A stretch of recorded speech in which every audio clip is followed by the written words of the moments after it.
faces, but slow down. Got an education and you grown up. Time to face the world on your own up. Never let them tell you what you can do.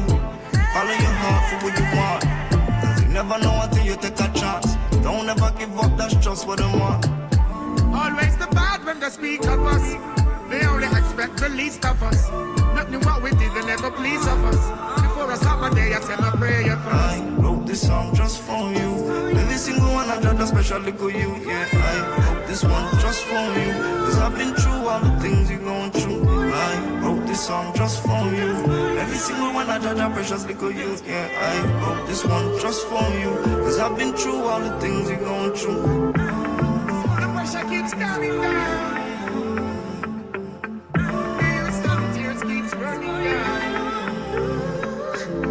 Everything Virgin Islands. The new 101.3 Row FM.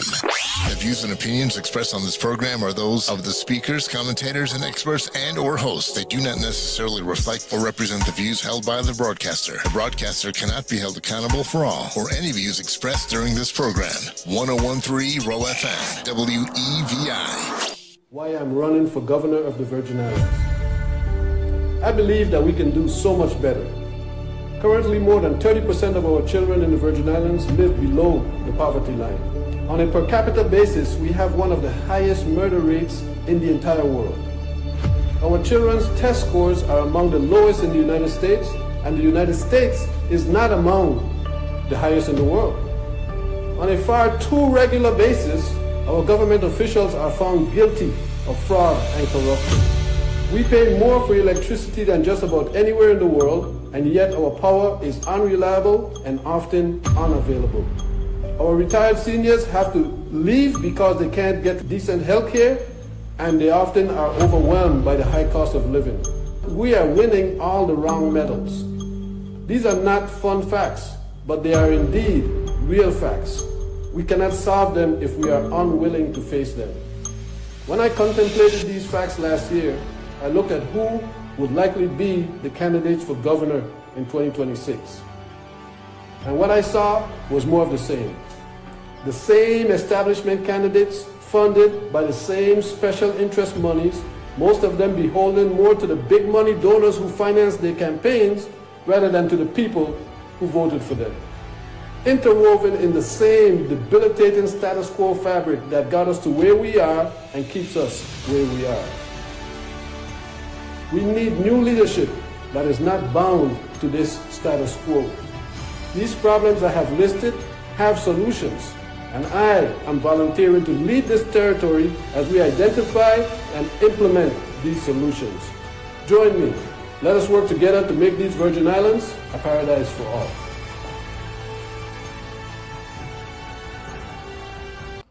Definitely. Good afternoon, U.S. Virgin Islands. We have opened the ballpark in a way that I cannot say is surprising. This individual that's in this room with me right now, as a person who was born, raised, groomed and growed in Frederickstead, this individual is what we call, and is truly, iconic.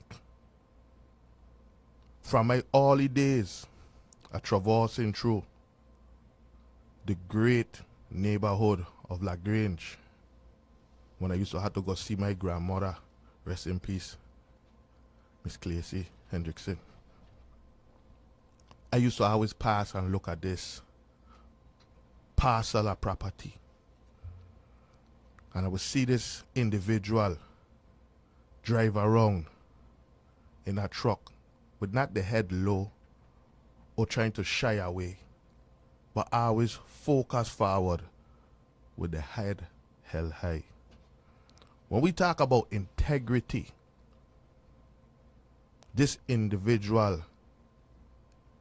sits in the Webster Dictionary, the pictorial dictionary for the word integrity.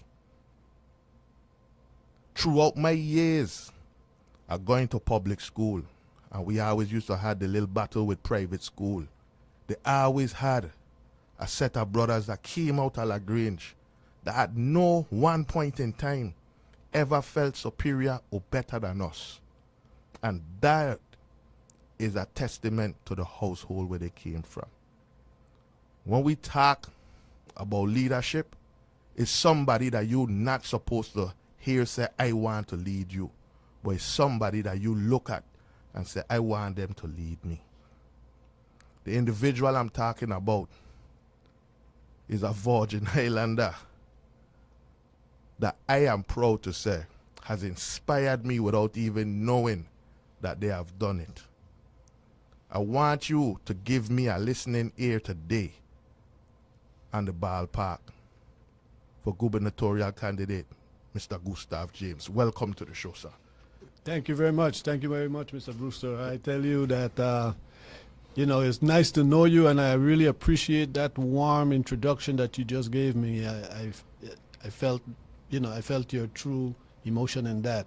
And it brings me back to knowing your family for so long. I knew your grandma, Yes. Miss Clacy. You know, she was my mother's best friend almost. I mean, they were always friends. From the time I knew myself, I knew your grandma. Yes. And of course, my mother is your father's godmother. I don't know if you knew that. Yes. But anyway, me and your father grew up together. Definitely. And your auntie. Clacy, Lulu. Yeah. Lulu, Valerie. The one at Yucca. Yeah, Valerie. Yeah. That's that one, and Fansa, we grew up together, man. Def- So it's a real pleasure being here with you, and I really appreciate the opportunity to be on your show and to talk with the people of the Virgin Islands, and also invite them to talk with us. So if you have some people out there who want to call in and ask us any questions, we welcome it, because I don't think that it is good for us to simply be talking to the people all the time. I want to hear from the people. Definitely. As much as possible. So I welcome that. Definitely. And this format is a limited edition because, I fly out a lot. I'm in and out. But this particular election cycle has really gotten my attention more than any other election before. And, I saw you not this Thursday gone, but the Thursday before, when you actually came to the sit down over there at Levels, you know, and I really wanted to hear, as a person, as a young man at the time, to now becoming a man, to seeing someone that I have always felt a great admiration for. I wanted to hear what you had to say in regards to why you chose to run for the highest seat in the territory. And I will ask you right now, because your intro kind of did hit on it, but you had to cut everything within a 60-second ad type of sounding spot. Right. Mr. James, what truly inspired a successful entrepreneur like yourself to want to be in this arena of politics here in the Virgin Islands? And I'm glad you asked it like that, because the truth is it was not something that I wanted to do with my time just because it's some goal I wanted to achieve. No, not at all. I just simply have not been satisfied with the performance of the system. I am not satisfied with the performance of the Virgin Islands. And I am 100% convinced that we can do so much better than that. And I know that if we put the right leadership in place, the way that I approach leadership is as a team. I like to get all the people around me to achieve their best. That's how I see myself as achieving my best.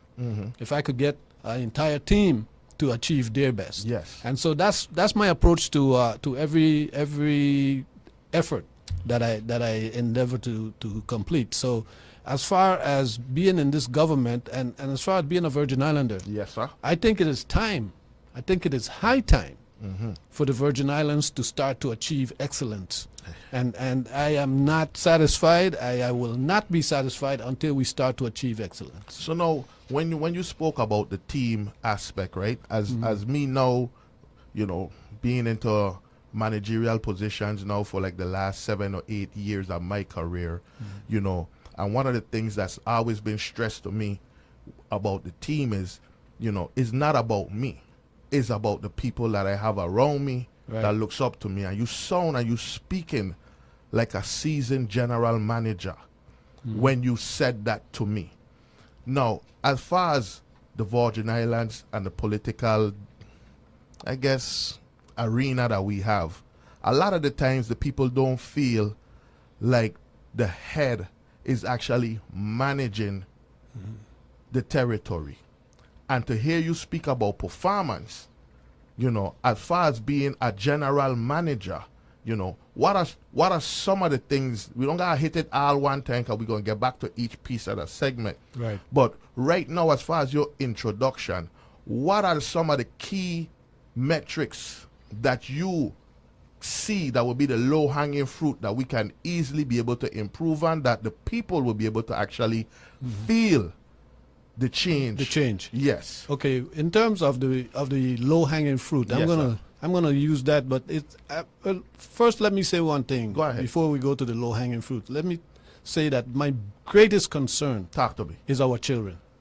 I think that the youth, I think that the future, the people of the Virgin Islands, that's what greatly concerns me. But I don't call that low-hanging fruit because that is a challenging and very complex issue. Okay. However, when I talk about low-hanging fruit that we can achieve right away, I look at things like infrastructure. Talk to me. Infrastructure is low-hanging fruit for me because it's very, very straightforward and direct of how to fix it. Yes, sir. It's sir. not, I like that. and I think you understand. I like that. It's I like not. that. It's not like we're trying to build a rocket to go to Mars. Not at all. We're doing things that we need to do, things that are done every day in other parts of the world. Yes, sir. All the time at a much better rate and standard than what we're doing. Okay. And so when we see that we have a performance that is easily compared to others right around us, and we are falling short of their performance, then we know that we have something easily achievable. I got you. That we should be achieving. I got you. And so the infrastructure would be one of those things that I would say low-hanging fruit. WAPA. Yeah. That's low-hanging fruit. Me and you know that. Yeah, produce some power Yeah. and sell it to the people for a reasonable rate. Yes. You cannot convince me that the Virgin Islands has to have the most expensive electricity in the whole world. That is just not true, and it should not be true. Right now, we are paying the highest rates of any place that I know of. Yes. And, Likewise. and we have some of the most unreliable electricity in anywhere in the world. So these are low-hanging fruit, and these are things that we need to fix quickly. I agree. Yeah. Now I gonna go back to the beginning because again you talk about the youths. Now Yes. I gonna want to piggyback on this, and I gonna say this, and it's all respectful because for decades of my lifetime, everybody that talk about they want to do something for the youths. That's true. Right? And it'll come across like an old cliche, you know? Yes. But as far as when I look at you, when you talk about the youths, I could only go back into your household, right? And be able to see, the way how you were able to raise your family, your children, and the relationships that you were able to garner within that household. And like I said in the intro, your children and me are the same age, right? We didn't necessarily go to the same schools, but they never had that stigma that they felt they were better than any of the rest of us, whether you come from Wim or you come from Mali, or if they are pull up in Lagoon, or if they end up in Sofarali, right? So how were you able, as a intellectual individual who had to travel out to be able to provide a living for your family and your children, how were you able to balance that to be able to have the outcome that you have? Plus, you just got valedictorian, just graduated as well. The valedictorian. That's my youngest one. She just graduated from Country Day Good Hope, and she is one of the easy ones. My daughters, I got to tell you the truth. My daughters are kind of the easy ones. I understand because somehow girls seem to understand and I should say value discipline and adherence to rules maybe a little bit easier than boys. Okay. You know. Okay. At least that's been my experience. Okay. So we had I can't say that I had a challenging time with my two daughters. Okay. They were both excellent students and did exactly what they were supposed to do at all times. The boys, you know, it's a little different. Yeah. And so we had some issues, but one of the things that I always try to impart to them and the way I live is that respect everybody. Yes. Respect the people. Listen, I've been in jobs. You know, I've been in jobs where I had lots of people working for me or Yes, sir. under me, and I have never saw a benefit in disrespecting anybody in that workforce. I mean, the persons that you may think are the lowest on the totem pole Yes, sir.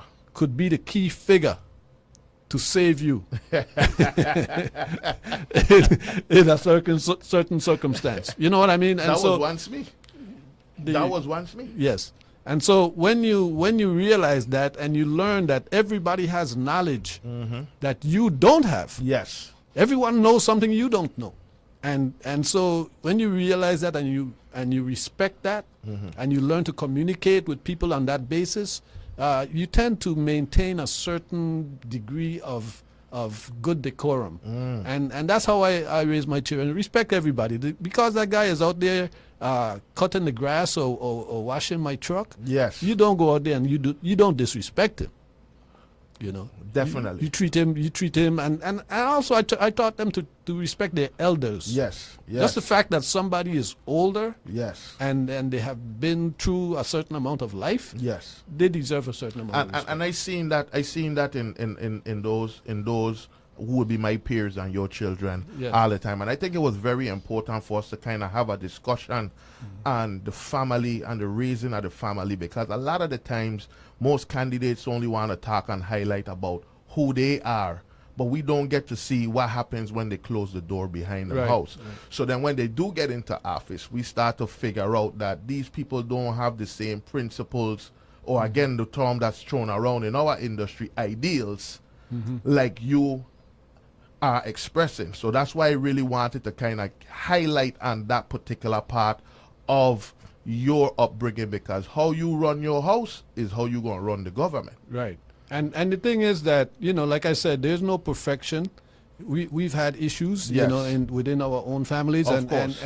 and you know, you come from LaGrange and you know that there's been a lot of issues in LaGrange in terms of our current situation in this. We have a situation going on in the territory Talk to me. that's not just in the territory, but it's spread worldwide. But I would characterize it as being a African American problem.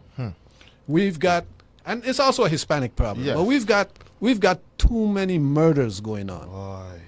I mean, let's be straight. And I find that a lot of people in positions of authority and power tend to try to ignore this reality. But in the last 2 weeks, how many murders have we had in the Virgin Islands? I just know about one, a childhood friend from my neighborhood. I've been by mommy house Really? when the thing them ring out. I just come out talking to another one of my friend them in the neighborhood, one street over, Yeah. and we were just having a random conversation about Wapa, Okay. and we hear Wow. and automatically I know exactly who and You know what where it was. you know where it was. Yes. You know exactly where it was. So it is something that unfortunately we live with every day. And too much. And it's not just now.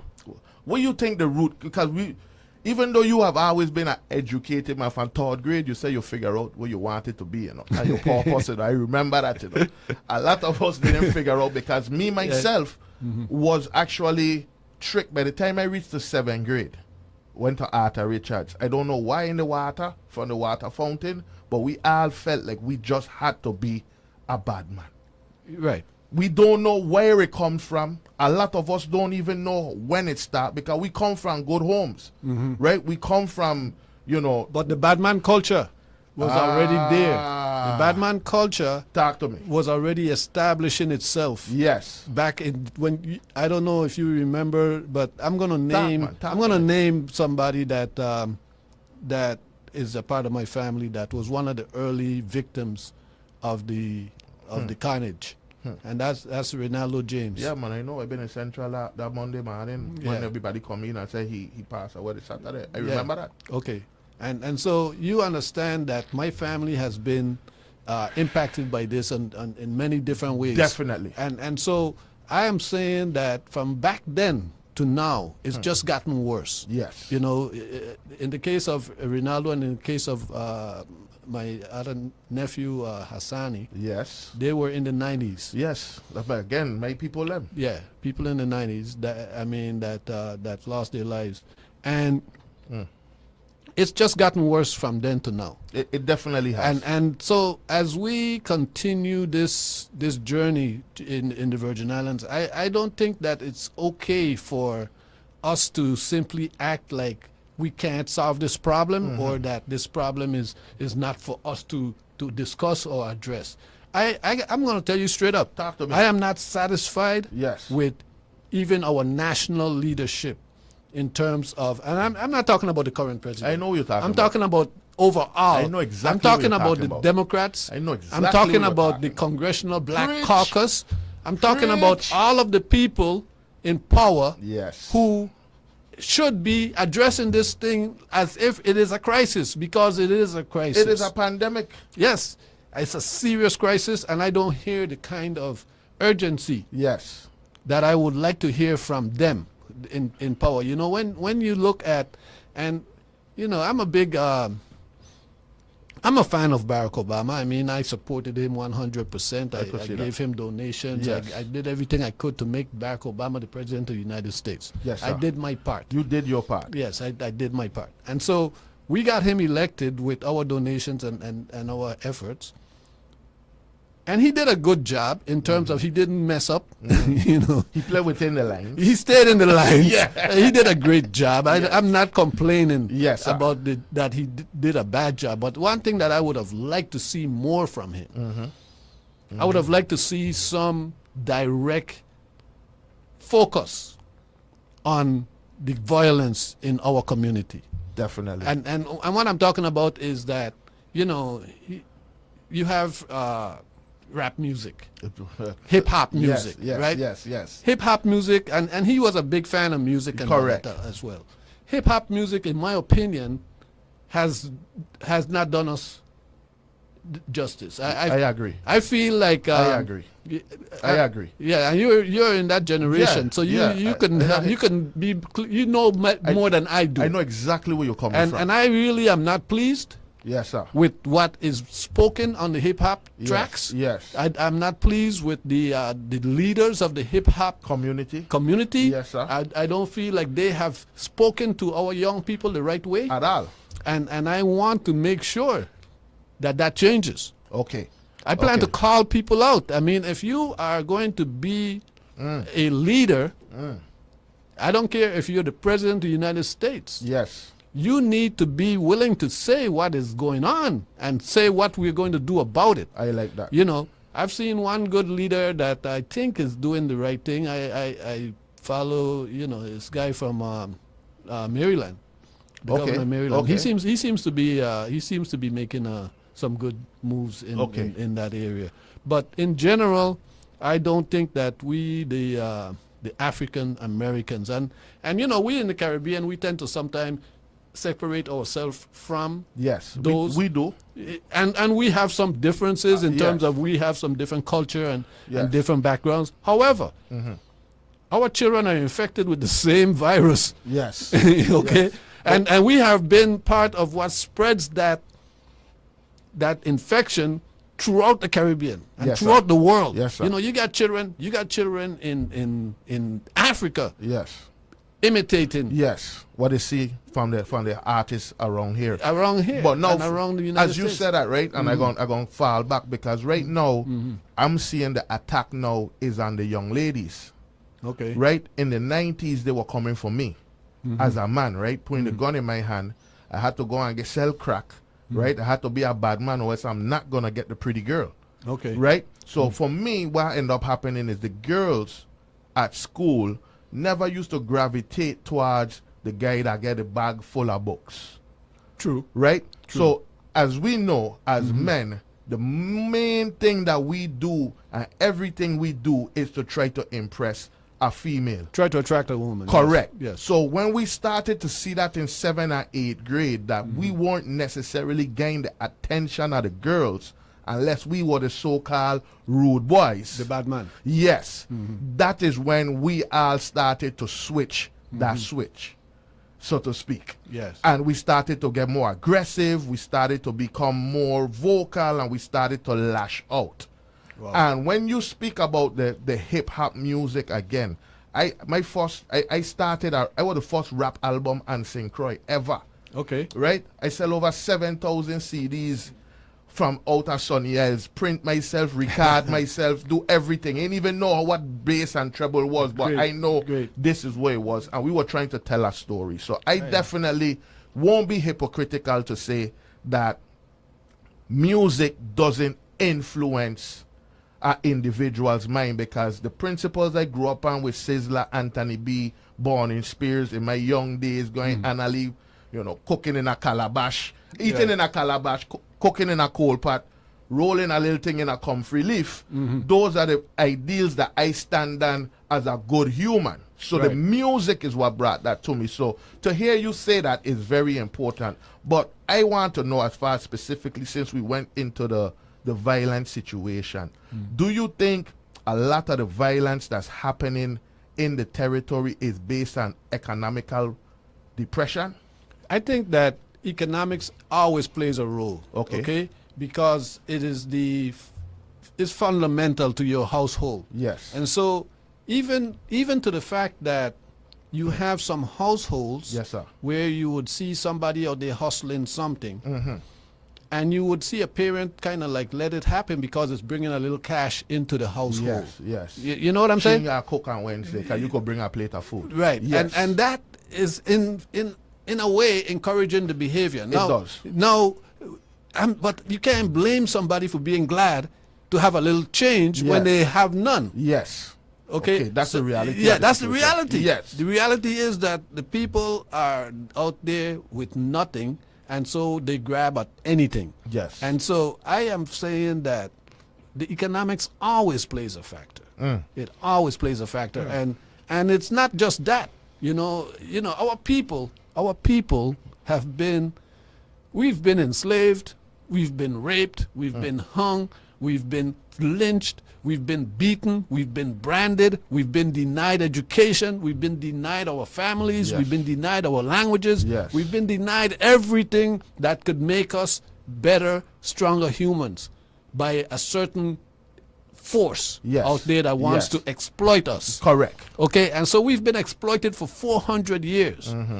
And to take the condition that we're in today and say, okay, at least we're still here. Yes. We're still here, and in some ways we are succeeding. We are thriving. Yeah, we're thriving in some ways. And so we got to look at that as being a success story, Yes. but at the same time we got to recognize the scars, the damage that has been done to us. And we have to realize that this economic situation that we're in Yes. is just a part of that. Okay. It's part of that attack on Okay. us. Even the Okay. war on drugs. Yes. Yes. The war on drugs by the United States of America was a war on the black man from day one. Definitely. It was. They just cover it with drugs. Yes, it's a war on the black man. They attacked the black man in two ways with the war on drugs. The drugs themselves were used in a way to bring the black man down Yes. by overuse of the drugs. Yes. And the policing of the drugs Yes. Yes. was another way. Yes. Right now, there's people being murdered in the Caribbean by the United States military, Yes. claiming that this is the war on drugs. They telling you. So And now, so we need to recognize that that's the situation that we're in. But we also have to look in the mirror and recognize that we have to look for the solutions ourselves. So now that's why I want to get into right now, because here we could always highlight, we know a lot of the challenges and the issues out here, but you, Mr. James, going for the highest seat in the house with a general manager mindset and still being people oriented. As far as our economic struggles that we go through here in the Caribbean, what does a ticket like James and Bennett have for that economic relief for the people of the territory? First of all, the territory has money in terms of there is money in this territory. It's not as if we are the poorest people in the neighborhood.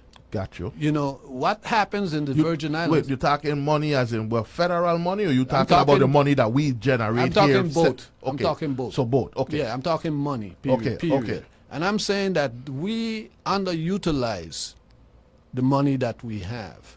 We don't take proper advantage of what happens here. I mean, for example, if a dollar comes into this territory, Yes, sir. and the first thing we do is go on Amazon and buy something from Amazon, the dollar is gone back out of the territory. It's gone. But if you went down the street and bought something from the guy who is making shoes or something down the street, making sandals in his backyard, that dollar at least is going to turn again Yes. before Yes. it leaves the territory. Yes, and yes, and sir. so the more that we can circulate our money within our own community, the more money we generate. I understand that. And we need to do that. One of the things that I want to focus, the James Bennett team, Yes. we want to focus on food, Okay. because the fact that we all have to eat, you know, and we recognize the value of food security Yes. as well. I mean, we can all live in the la la land thinking that nothing will ever go wrong, but we know that things often go wrong. And you're right. Because we just had that conversation yesterday with Saja Farms, and we were actually speaking about, you know, they did a census back in 2018 and seeing how much money was generated from, you know, local farms and food like that, and it was like $1.2 million or something like that. Small amount. Yes. But then they said right after COVID, when they did that same census again in 2022, it ended up showing that it went up and it spiked up to $4.2 Okay. million. Good. Right? So now, as somebody like yourself who's very familiar with KPIs and how we actually graph stuff like that, that is a humongous increase within that 4-year period. That's for sure. That is a big, and it's encouraging to hear that. Okay. And I feel like that is what we have to make happen. Okay. You know, we want to make agriculture a reality here, and I'm not trying to tell people that is a magic bullet. I mean, I know for a fact I've tried it in different ways. Yes. Agriculture, and it's difficult. Definitely. And it's very difficult for us in terms of the cost of it. Because if I want to plant bananas, for example, Listen, plantains, yes, sir. and I've got to pay people to work. You know what people cost nowadays in the Virgin Islands? About $15 is $15 is like the minimum wage. Yes, sir. The minimum. Yes, okay, sir. and so you're looking at $15 to $25 to pay a man per hour or a woman. But when you go sell that banana or that plantain, you're selling it next to a plantain or banana that came from Dominican Republic, where that person who's working over there is making maybe $1 or $2 an hour at Correct. most. Okay? Correct. So you cannot compete with the Dominican Republic Preach. in growing plantains. Yes. But what about tomatoes? You know, a tomato coming from the Dominican Republic is not as easily transported and made sweet and fresh as that local tomato. So you could, I like that. you know, if I you like have to that. choose your crops. I like that. I like that. I like You know? that. I like that. So we gonna actually be moving strategically. Strategically. So we could be able to hit a certain market. Certain niches. Yeah. And those niches are what we have to hit with the right techniques, the right technology. And then we will be able to compete. I like that. I like that. And I'm not calling myself the expert. I'm going to rely on the people who are expert in these areas. But that's my viewpoint on how this should work. Because again, part of the conversation yesterday, and then coming back to it, they was talking about, you know, in these different commissionerships and people who are appointed, a lot of the people who are appointed into these positions don't necessarily have a full understanding of what agriculture actually, what's actually needed in order for the agricultural economy to actually be developed, thrive, and grow. Right. So to hear you say about putting the right people in place, would you actually be leaning on the farmers around the territory to help you to be able to build your agriculture platform or implement the policy? I've already started doing that, Right. because what I do now is I've had meetings with farmers already. Yes, sir. I'm talking to people because I don't have all the answers. I like to hear that. And like I have said before, my life has been a life of having to solve problems, and I have to face problems every day in my profession. But 90% of the time, the people who come to my office to explain to me a problem that our team is having, the solution to that problem is already in that person's head. Yes. And I can actually extract that solution Yeah. by talking to that individual, not having to create the solution myself. Yes. And so that's how I see the world. I mean, there's always solutions, and 90% of the times, the solutions are right there among the people who are dealing with the problem. Listen, Mr. James, the way I have always seen you, because I used to always been pretty young, and we could have come down because we know Swain were playing, and Swain needs somebody to You carry used the to come to my speaker. party. Yeah. Okay. And you never at one point in time looked at us and were like, what are these people doing? What are these boys doing here? None of that. You always welcome us, and we always came there and showed the respect that you were showing, not just to us, but to the entire Frederickstead, because that's why back then I ain't been driving going east much. Right. But and the qualities that I have seen from the outside when it comes to you, Mr. James, to hear you speaking right now, it makes me feel like I have been a pretty good judge of character for somebody that I could say that has inspired me to do what I am doing right now today. And you speak about the parties that we would have at my place. Yes. And we've done it for 20-something years, Yes. close to 30 years. And we've never had a problem. I mean, we should knock on some wood, yes, but You can't get a problem. But we've never had a problem. No. And the reason that we don't have a problem is because people come there and they behave. Yeah. And the people are always on their best behavior when they come there because we show them respect. Definitely. No, as far as I went into that to say, based on our current environment locally, right? And I would say if we had to do a poll to see where's the trust in our government and our politicians, it will have to be at an all-time low. Do you think, based on what the perception of the public is with our elected officials today, is why we do have such a disrespectful and I would say distasteful community for one another based off of the faces of leadership? Would you say that has a representation? Of course it does. I mean, if we do physics or math, Okay. we would recognize that it's not possible for it not. It's not possible for it Yes. to not have an impact. Got you. Okay, it's just the physics of it. Yes. It has to have an impact. So what I see is that the current situation is, it's very troubling when you see the police commissioner has to go to jail. It's very troubling when the person in charge of the management and budget has to go to jail. These things are troubling, and it doesn't help with our young people because, for example, like the police, how do you get a person who witnessed a crime to testify as to witnessing that crime?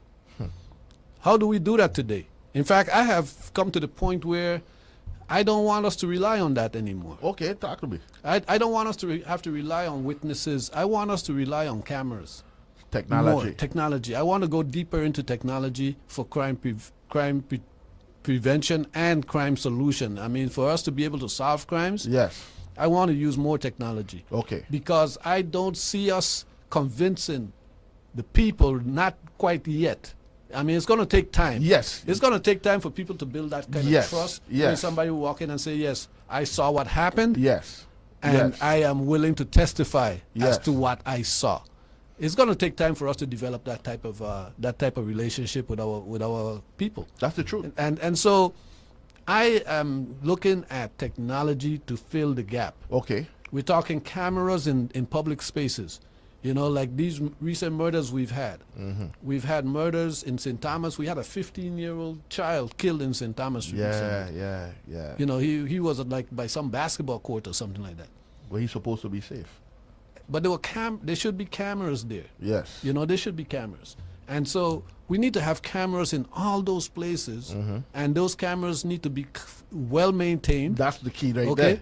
They have to be well maintained. I mean, just recently, we solved a crime with the camera on my wall. I don't know if you saw the video, but the lady Yeah. With a. lady Yeah. walking there, and the person came out and jumped her. Yes. You know, right close to my house. Yes. That camera solved that crime.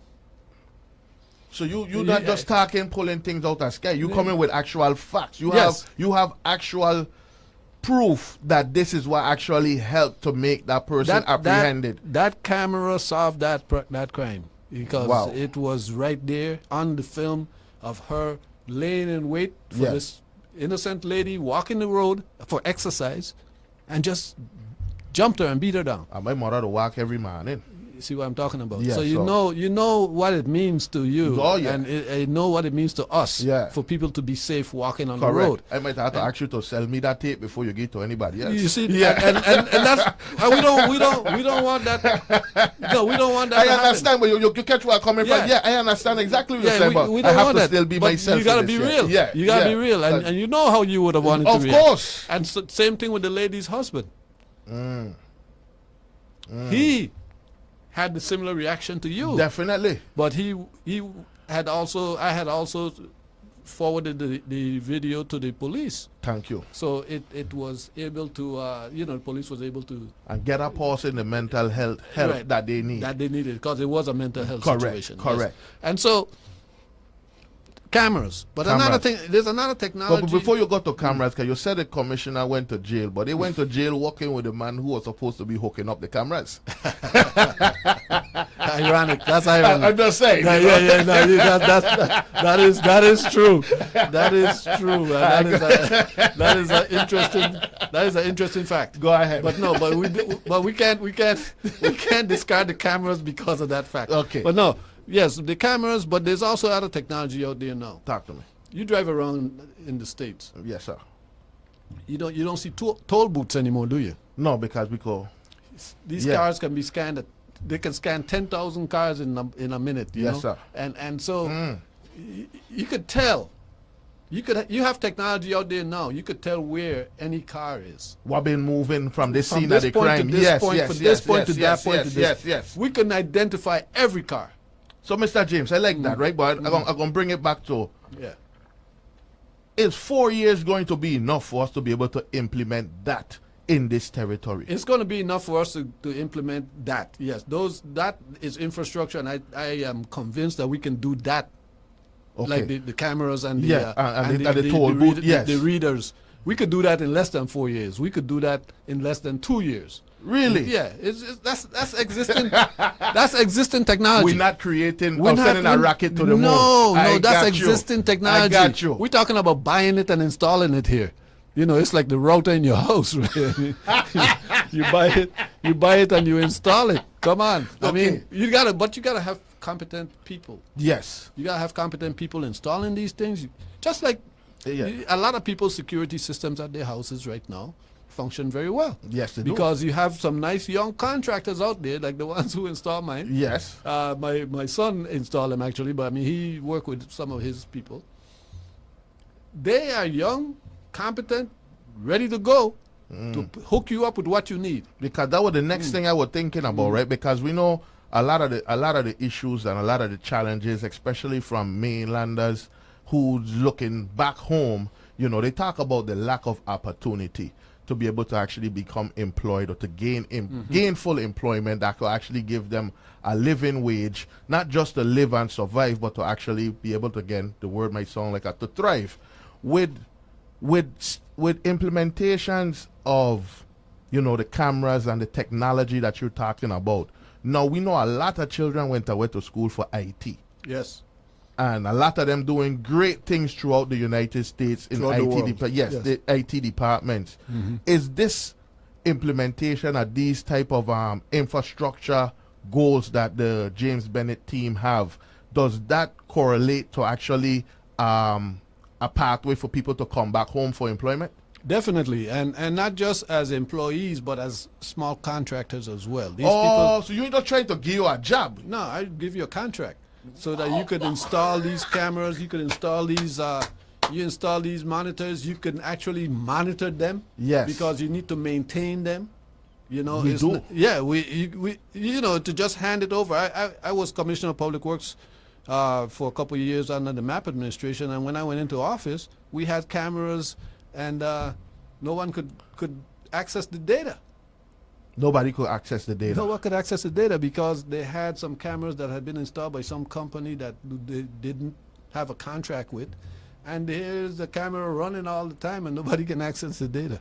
But unfortunately, this is a regular occurrence. You know, and a lot of the times, for some reason, we only have short-term memory here, and we always blame everything on who is the last person that been holding the key to the big door. Right? But these are the issues that I personally look at as some of the easier fixes Yes. for us to do. Why do you think it's so hard for those who may be in charge or been in charge to actually have these type of conversations and solution based for us? Is it by design that they want? You think? I can't really see somebody wanting to keep us living like this. Not especially not a local person. Yes. From one of us. Correct. You know, and I a lot of it I see as just simply lack of the knowledge or the experience that is required in terms of leadership and whatnot in Yes. order to make things happen. Yes. I don't think that it's bad intentions always. There's some bad intentions because if you're looking for personal gain, Yes. I call that bad intentions. Okay. Yeah, because personal gain is not what we're in this business for. We don't go to be in government. I've only worked 2.5 years in government in my whole life. Yes. And because I was trying to raise my family. Yes. And trying to raise my family Yes. didn't allow me to take a government salary. Man, You know, I wanted to be able to do the things that I want to do. And so in order to finance that, I had to stay in the private sector. Talk to me about that. Yeah, and you understand it. I'm doing that right because now. you're doing the same thing. Exactly. I worked in the government for 6 months. I realized that. That wasn't for me. Everybody walking around dressed up and calling each other Mr. This and Miss This, and nobody making no I'm money. not making money. So working in the government is not for you to get money. Working in the government is for you to serve the people. Okay. You know, and so That's very good to hear. serving the people, and I admire, and I'm not saying that they shouldn't get paid. You know, we should be paying these school teachers. We should be paying these nurses. We should be paying people who do these services so that they can live comfortably. Okay. Because if they can't live comfortably, the system is not going to work. I agree. So we should be paying them appropriately. But what I'm saying is that if you want to make money, if you want to, Yes. you know, get ahead financially, the government work is not what you would want to do. But there are so many opportunities in our community for contracting, for services, for things that we need as a community that can be provided. And we want to make sure.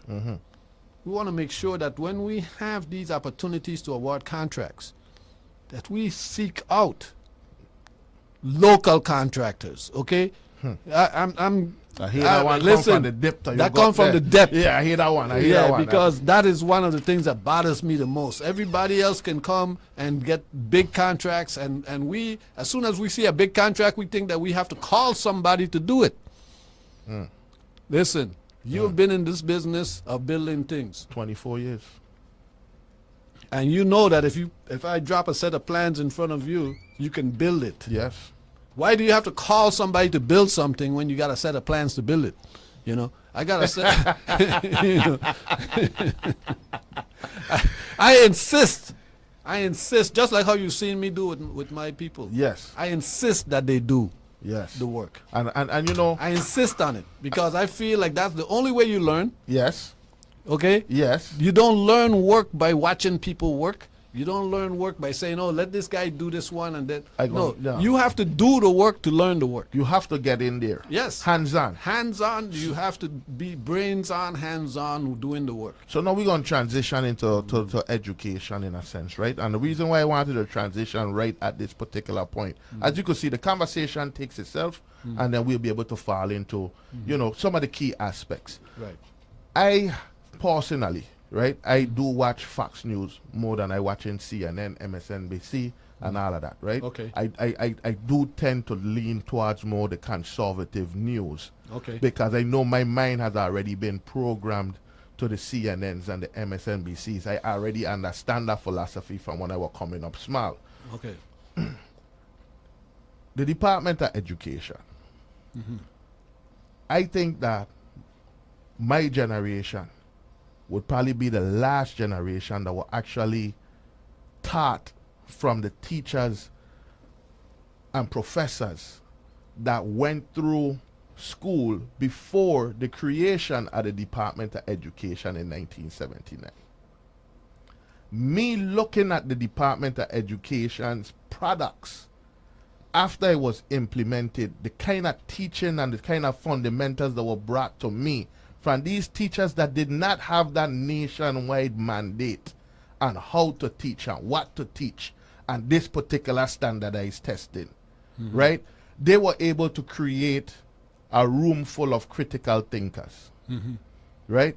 So personally, I kind of side with Agent Orange and the dismantling of the National Department of Education and allowing the states and the territories to actually build the curriculum that suits the needs of their territory or their state.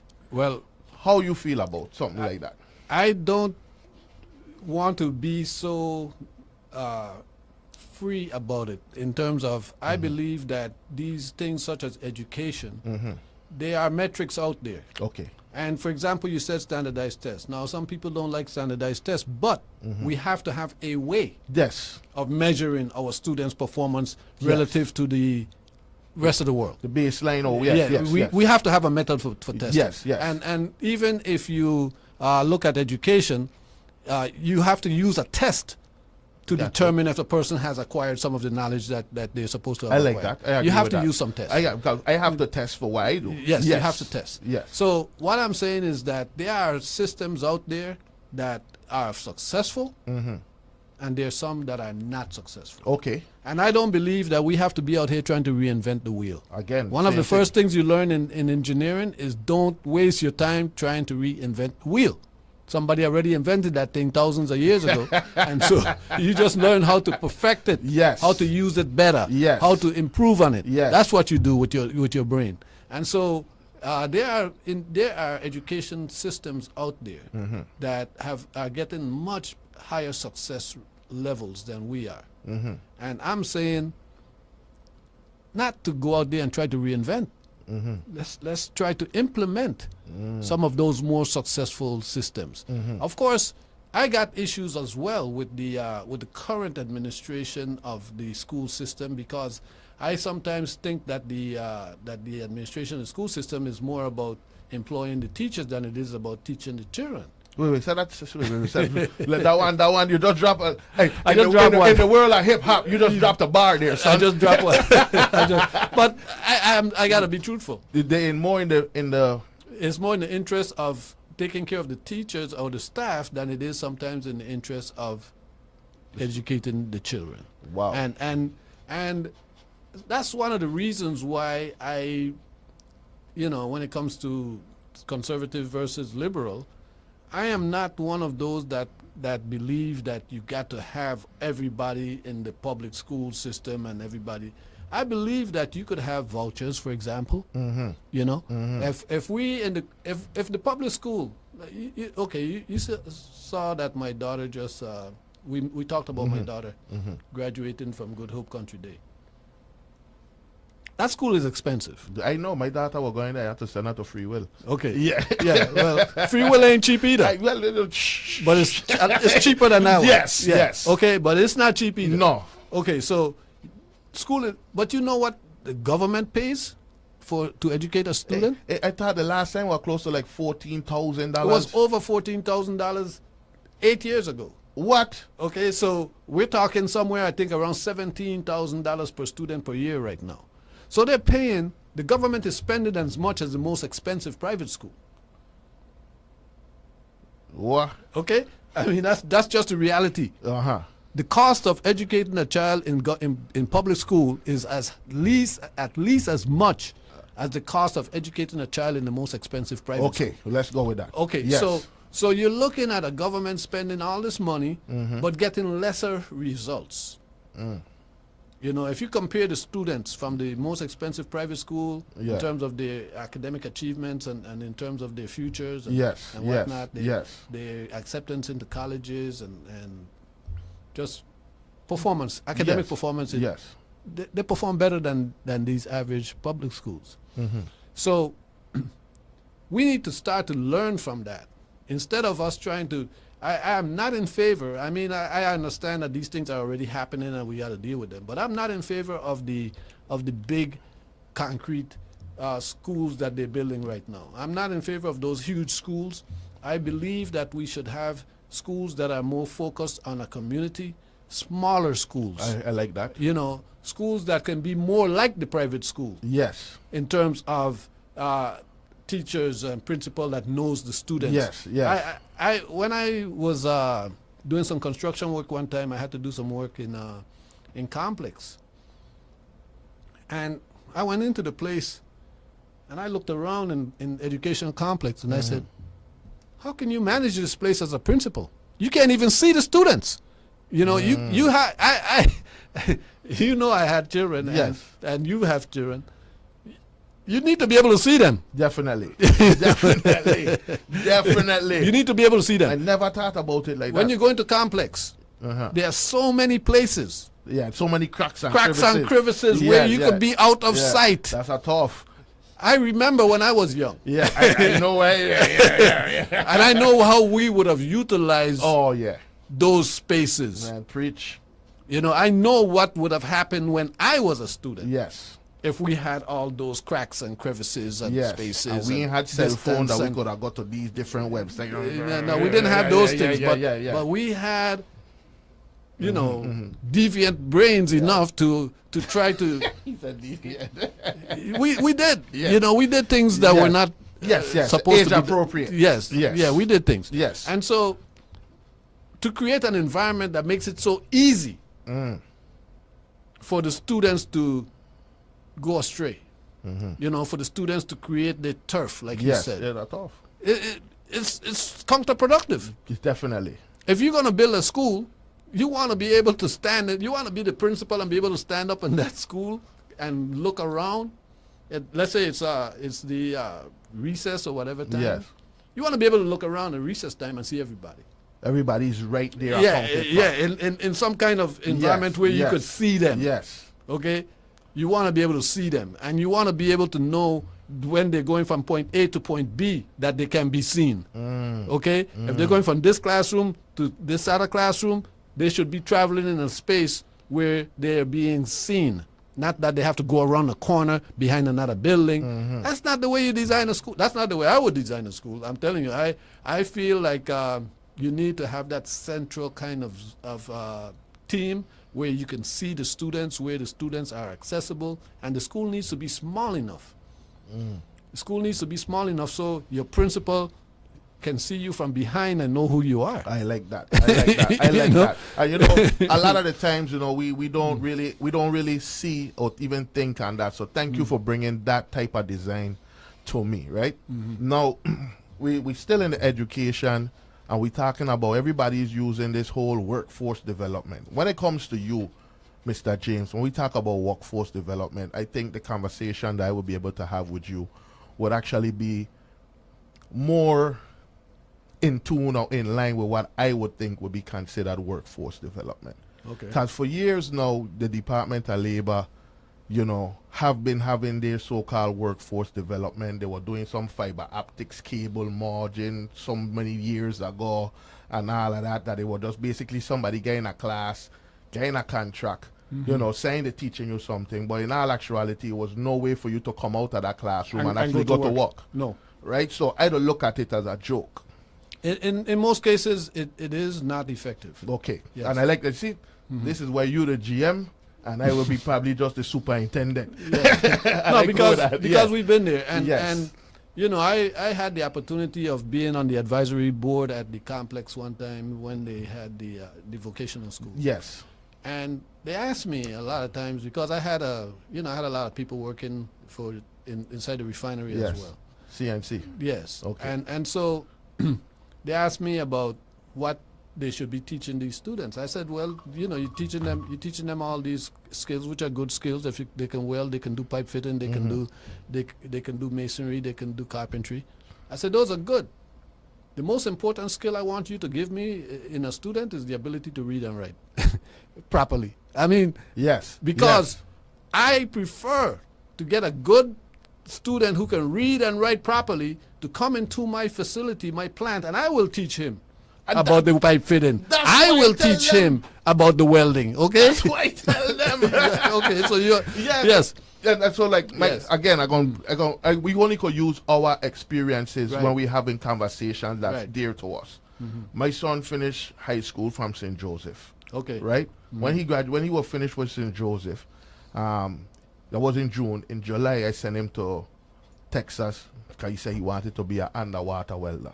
Oh, Before great. you could Yes. weld underwater, you got You gotta to weld it and go on land, yes. Okay. Yes. So I sent him to a school now. They have all these trade schools that want to trick you off and say that it'll give you job placement. Just and to, it'll give you that. take your money. Correct. I end up looking and they had something that said Pine Drive, Texas City. I grew up on Pine Drive Road. I decided to use that school because I know all my son needed to do was learn how to set his machine so he could be able to strike his arc, know what's a root, what's a hot pass, what's a fill, what's a cap, right? Learn how to bevel, right? Right. And just be able to go through it. And he did get an AWS certification. Okay. It cost me $5,500 For how much time did it? for 7 months. Okay. And as he was finished, That's not too bad. no, as he Yeah. was finished, based on what I do, you know, I was sharing with some of the contractors I work with, like, yeah, man, look this well, he using doing heliac and stuff like that. Okay. They say, we just post our position. Tell him to apply, Okay. right? Apply, call him and say, yo, apply whatever the case may be. Hey, we trying to get him, we need to set up a conversation for an interview. Hey, Dan, they're looking for you, call them back, they want this. This is within day 3. Of getting the yes, certification. Yes. Okay? Right. And when I try and prep him, I say, let me talk in the night so I could prep you for the interview or wherever. When they call him and give him whatever conversation, they send me the offer letter they already had for him, Cool. right? Yeah. With the wages. Well, sir, boy rich at 19.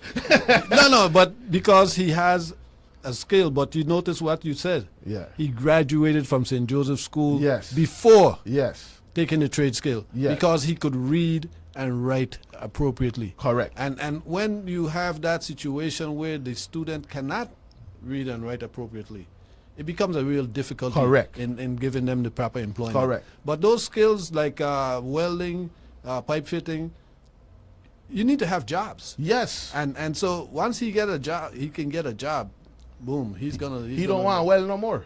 Okay, now Right? Because he done starting to do other aspects of the trade. Okay, Right? like fitting maybe. Yeah, well, he fit in. You want him to go up and he using the big man lift and going up 135 in the air and they dropping, putting up roofs and tents and walking. I just wanted him to learn how to work. Right. So when I heard you say, as far as whatever the trade is, as a 19 and a 18 and a 20-year-old, for you to actually say that you're going to do this particular trade at such a young age, it's not really a reality. Because you still need to learn work. You need to learn work. You need to learn the workplace. But you work. You learn it. Yes. You need a job. Yes. You know, and you know the you need bad to be in the place. You need to be there. and site. So you Yeah. know the one thing that when I asked him, why you ain't call me and tell me how the interview went, he said, It wasn't no interview. I said, what you mean? He said, they asked me to confirm my date about what schedule I want Sign and when here. I'm ready to start. Sign here. Over here in St. Croix, the way how it's set up, these children got to go through 3 and 4 interviews, Mr. James. To get a job? Here and in the island, in the territory. And I think that is very disheartening because the first thing that I like to say is that these people that don't look like we and vote like Trump or vote for Trump, them are the same people that just know based off of my merits, give the youth a job and give him an opportunity. And he going on 4 years right now. Good, good. Well, you know, one thing though, in Texas he is? No, he in Alaska though. Oh, in Alaska? That's why there, yeah. Okay. Yeah. Well, there's always a demand for workers in Definitely. certain places, and once you could get into that environment, you know, you can do well.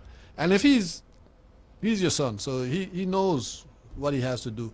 And the thing is that being a welder or a pipe fitter or a skilled Mechanic, millwright, yes. millwright, any of those skills, they pay you well. Yes, sir. And when they pay you well and you show up and do your work, you will advance. Yes. You know, and one of the things that I've always noticed when I have young people working is that you can help them to improve their life when you can pay them.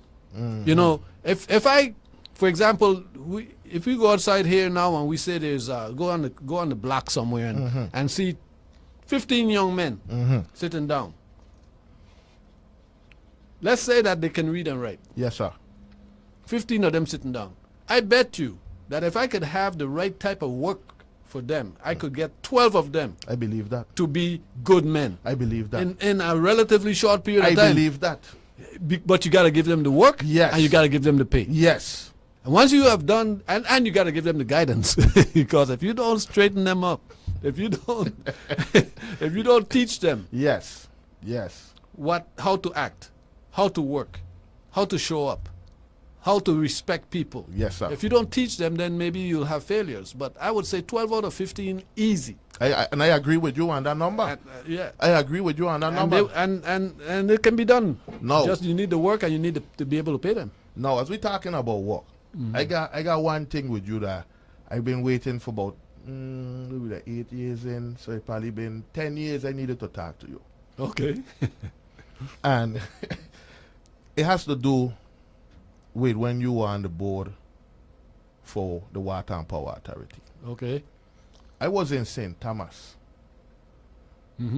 right? Yes. Trying to be able to bring in and try to help them on a maintenance contract at the time.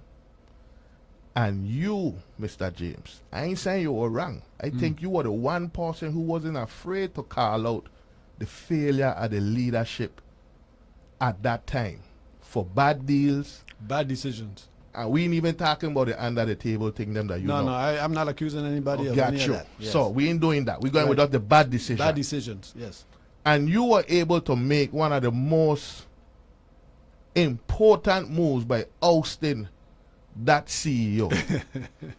But sometimes you got to replace people. Huh? Yes, but wait Yeah. now, let me finish with my gripe yet, you know. Yeah, go ahead. Because now when I heard this, I said, well, I ain't been getting nowhere with this particular person, but the word on the street is Gustav going to run Whopper.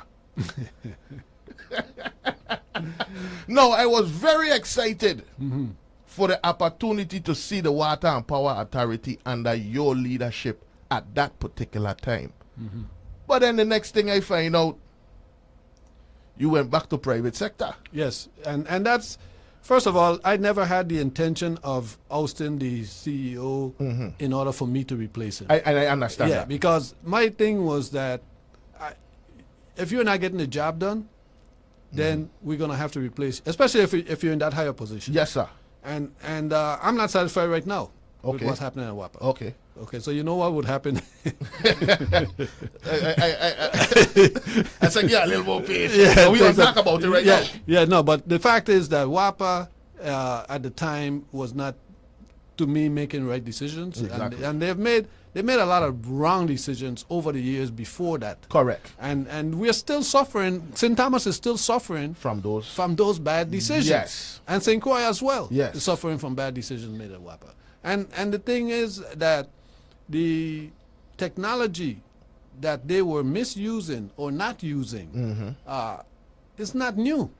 No, not at all. No, this is stuff that has been in use for over 100 years, some of it. Yes. Okay, and so to see, for example, you run a gas turbine without heat recovery. Yes.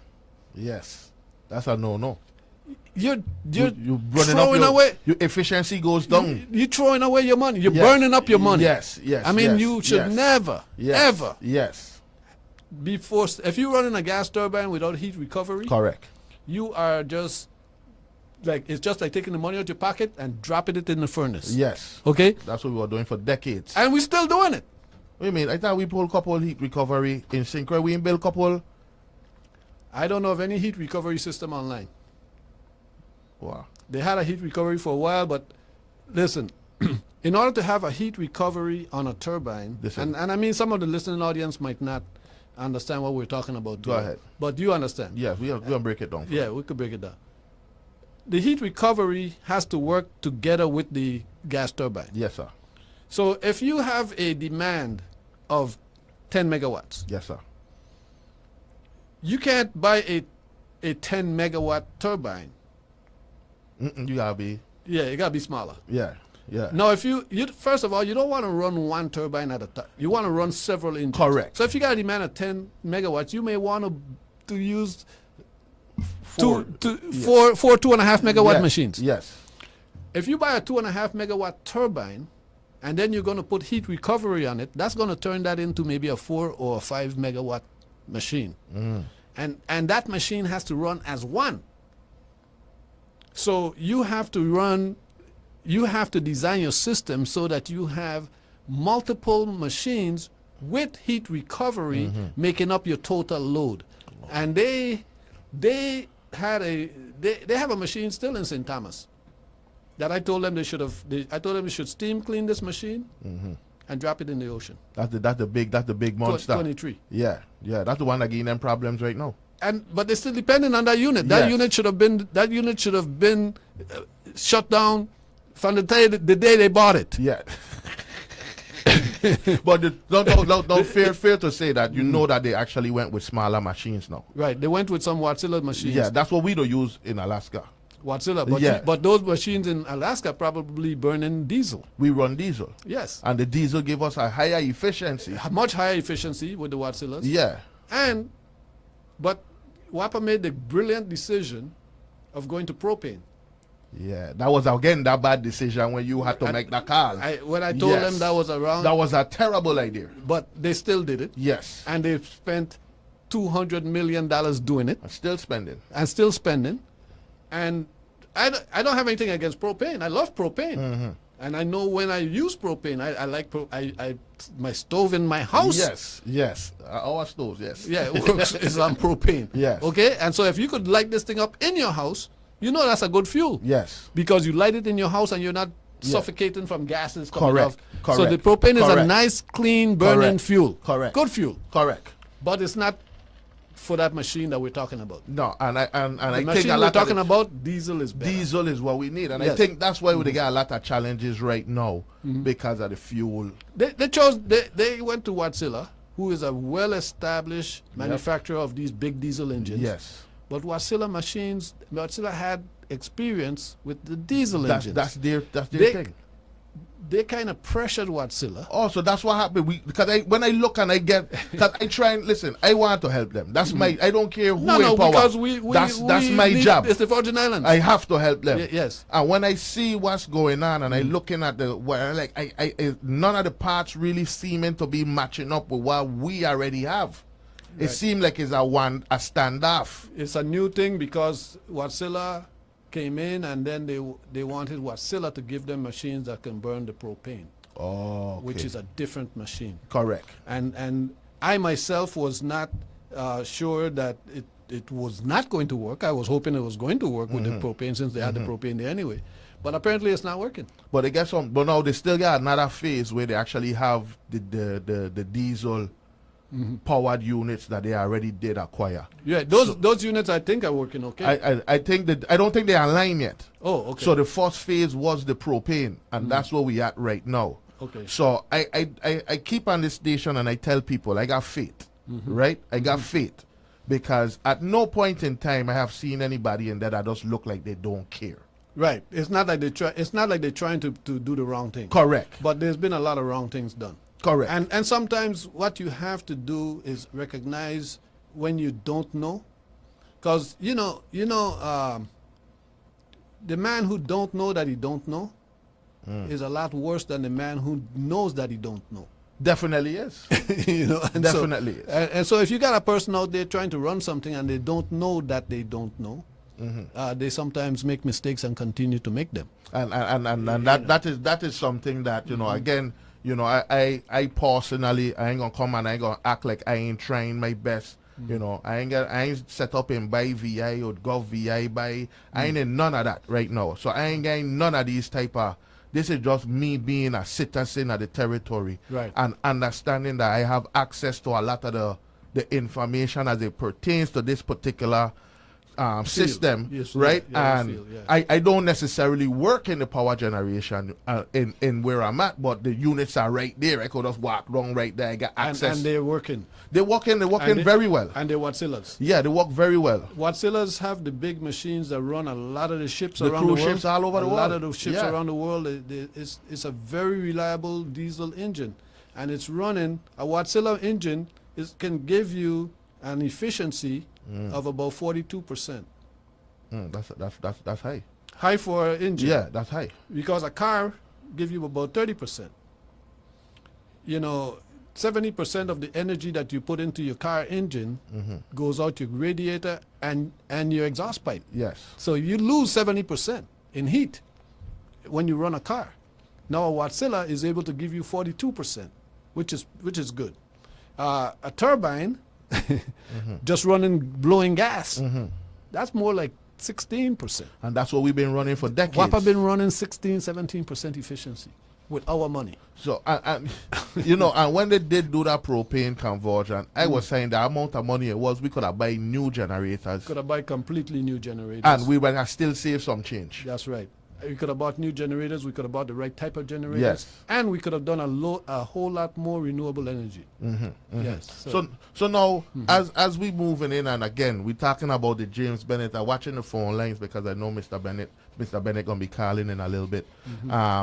When we talk about the situation at WAPA, the cry right now is over in St. Thomas, and we do feel it with them, but I believe that everybody is working towards making a solution. A lot of the times when we have change in administration, we always choose to stop the plans that was there. Yes, and then we gotta go back Yes. to start from scratch, and we end up with a Pali Joseph all the time. How would you assess? Would you just go in with the mindset there, Mr. James, that whatever they were doing were wrong, or would you actually sit down with the leadership team that's there and be able to try to see what their vision is coming January, right? And let them lay it out to you. Would you give them a fair sit down with a listening ear and try to continue and probably tweak the plan a little bit, or would it be a whole scrap and start from scratch? And it will be some of the both, I believe. Okay. I just think that's what will happen, because That's being honest. I feel like there's going to be some things you're going to say scrap it and start over, and there's some things you say, well, to get from this point to where we need to be, we can bend this arc a little bit and get there better than scrapping it. So I think that it'll end up having some of the scrapping as well, because sometimes like what they say in business, A lot in. no, don't throw good money after bad money. Yes. Yeah, I know exactly for what you example, mean. you know that you bought the wrong machine. Yes. Don't keep trying to make that machine the right machine and keep spending more money on that Unit 23. Like I told them, steam clean that machine, throw it in the ocean. And That's make it a reef. That's what they're looking to do now. Okay. Yeah, that's what they're looking to do now. They should have done it when I told them that. Well, we know that was 10 years, No, almost 12 15 years. more- it was about 2012. 2012, yeah. 'cause the 2012, refinery had 2013. yeah, that was around that time. Yeah, I can around tell you, that time, yeah. I was really better with you for that, you know, because I was like, that's what the guy that I needed to be the one at the helms at the time. Hey, I'm sorry that I couldn't do it then, but I still feel like there's hope for WAPA. I mean, people say, I've heard some other candidates, in fact, say, let's just privatize, let somebody else do it. Listen, WAPA is owned by the people of the Virgin Islands. I kind of like the idea of us owning our own power. I like it too. Because I feel like that is such a critical thing that we don't want to hand that No, sir. to some third party. No. To give them that kind of control over our lives. But we better run it right. That means that when I put you in charge of something at WAPA, if the power goes off, I'm going to call you and ask you why is the power off? Yeah, you better answer And the you phone. better have a good reason. You better have a good answer. You better answer and better have a good answer. Because if there's not a storm blowing outside Yes. or earthquake, Yes. then I don't expect the power to go off. Period. I do not expect it to go off. So you've got to understand that there's certain performance requirements Yes. for any job that you do. Yes. And you're working in the private sector, and you know I have to perform. that if there's certain things that happens, there are consequences. Yeah, but this place I had a little different, you know, Mr. James. That's why again I'm ready to get out of there. Okay. I watch listen, I don't know why it is. It gotta be because number one is mining, right? So one guy tell me, look at us as the bad news bearer. You come from oil and gas. In oil and gas, your mindset have to be on a level. Cause one bad go boom. Yeah. All we doing is making mud. Right? So when we do make a mess, you just make a mess. Okay. You're So very it's not as critical. Correct. So therefore now when you look as far as the talent isn't there necessarily like it is in oil and gas. So I could score 26 points, grab 13 rebounds, send out 15 assists every game. Right? Yeah. But then as far as I have to go back into oil and gas, I'm lucky if I even get any playing time off the bench. Because of the caliber. Correct. So I understand that particular part of where I'm at in my career. Right. So But in power generation and supply, yes. that is a critical. That is critical. That is critical stuff. So, you've been in the refinery. Yes, sir. If the power went off in the refinery, Woo. you know what happens? The cascading of things that's going to go wrong. Yes. The gas that's going to end up in the flare. Yes. The backup in that has the things that have to be shut down and that you can't start up for that. The It take you 2 overfilling. weeks. It might take you 2 weeks to put the plan back in Correct. online in And the proper way. correct. If the power goes off. Correct. Okay, it might take 2 weeks to recover. Correct. Correct. So when you are in that environment, you have to understand that your job is to keep that power on. Yes. And if it goes off, there will be consequences. Definitely, because again, it costing you money too in the private sector. Yes. Now, talking about the money, because I was talking to one of my friends them yesterday when that whole incident happened right down the street from me, where we ended up losing a childhood friend. And he was complaining about the lead in the water and the piping, and we need to change the pipes. And I was like, yo, they changed pipes in Frederickstead. They changed pipes in Christian. Pipes all over the place. They've been changing pipes already. But he was like, yeah, a man tell me that a white man had a plan for the piping. And I like, yo, I still there talking like this. Like, we got to get back to like reality. Right. You know what I'm saying? The authority, I said, the problem is with WAPA? He said, what? I said, WAPA broke. WAPA is broke for sure. He said, what do you mean broke? What happened to the money? I said, do you understand how much money that the authority brings in to what they have to pay out? Right? It's just like our bank account most of the time. Like, let me look at you. Let me say our account. We talking to Mr. James. This is successful. This right now. No. We all can relate. Okay. We all can relate. Okay. Yes. So the bank account will go up and it'll come down. Right. Right? I said the amount of money that we need to actually be able to save. Hold on there. 101.3. Carla, you on the air? Hello? I ain't hearing anything. You hearing anything? Nope. I hear the dial tone. Okay. So that was good. We almost there. But yeah. So, I try to explain to him like WAPA broke. WAPA don't really have no money. You know what I'm No, saying? Let's say they make 20 million a month. That's that's about 240 million a year. Right? I say you understand what one turbocharger costs? Not just that, but you got to look at the reality that they have the thing called a PSC. Okay. The PSC is the Public Services Commission. Uh-huh. They have to approve WAPA rate increases. Okay. And if WAPA doesn't get their approval, WAPA gets stuck with the same old rates. Yes. WAPA is actually, in my opinion, probably charging us less than what it's costing WAPA Definitely. right now. And it's I not... appreciate to hear that. Yeah, it's not that I am giving WAPA an excuse, because I think it's their fault. I think that WAPA has been making bad decisions for decades, and, Yes. and now these bad decisions are causing them to be running at a deficit. Yes. Now, okay, somebody. Hold on. 101.3, Carla, can you hear me? Yes, I can hear you now. How are you today? I'm doing good, man.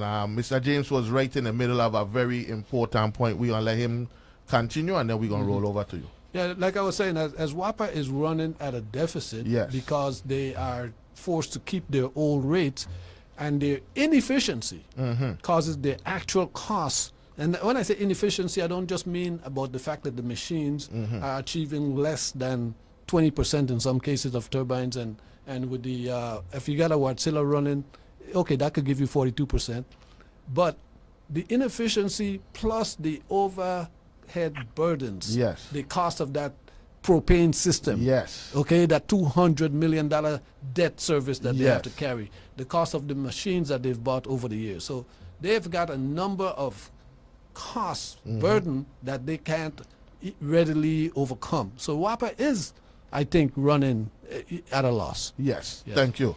All right.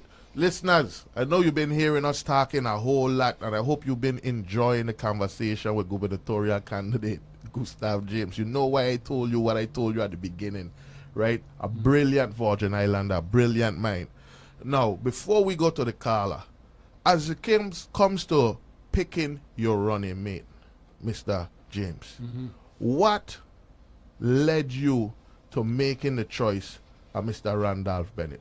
How did that come about? Well, I knew Randolph Bennett from when we both worked in the MAP administration. Okay. And so I know he's a competent individual. I know that he is a man with integrity, somebody that I can talk to and is going to tell me what he really believes. We don't agree on everything. That's a good thing. No, exactly. We don't agree on everything, but he will tell me when he disagrees, and I will tell him when I disagree. Yes. And so I think that is the kind of team that I would like to be a part of, and that's why we decided to work together. All right. So with that being said, on the phones right now, 101.3 Row FM listeners, I have Mr. Randolph Bennett out of St. Thomas on the phone line. Good afternoon and welcome to the ballpark, Mr. Bennett.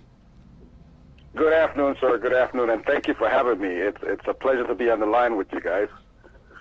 Yes, definitely, definitely. So now I'm sure you've been listening to the conversation that we've been having. It's been a conversation that we touched on many subjects without us having to run into a particular scripted format. We were just really just having conversations like you were running to anybody else at your local neighboring water hole.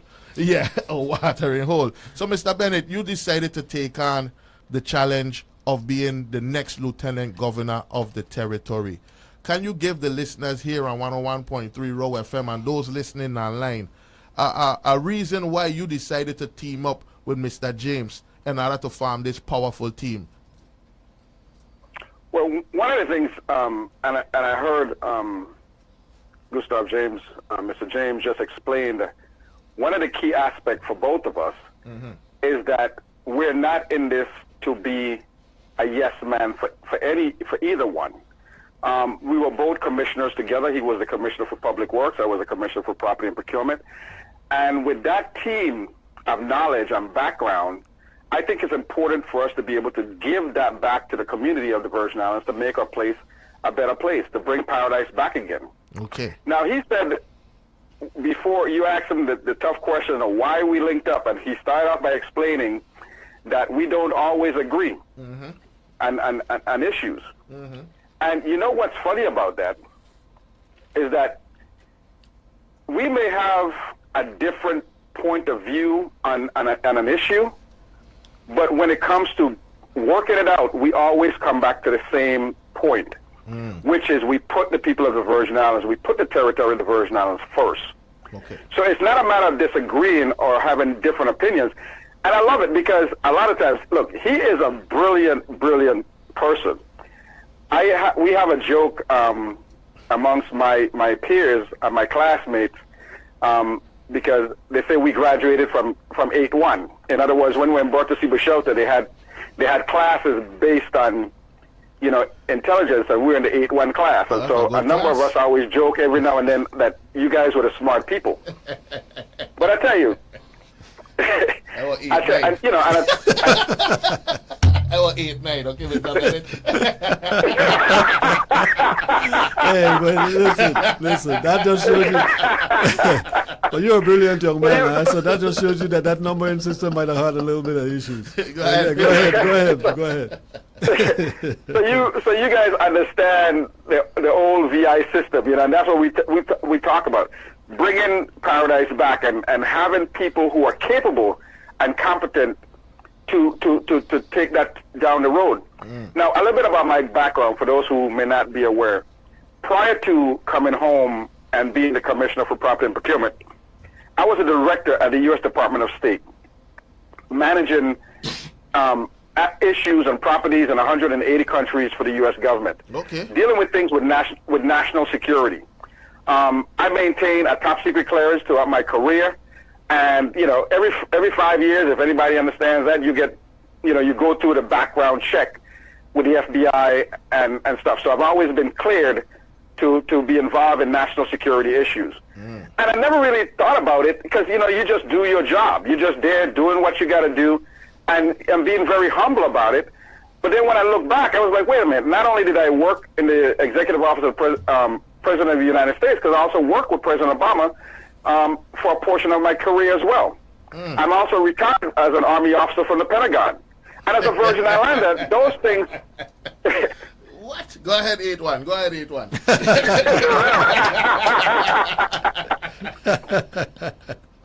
And I also was hand-selected to go to West Point, the United States Military Academy at West Point. And I also serve in Korea on the DMZ, the military zone between North and South Korea, under General Russell Honore Ray. And I was handpicked again to go to Korea. So I've had an outstanding career, just like Mr. James.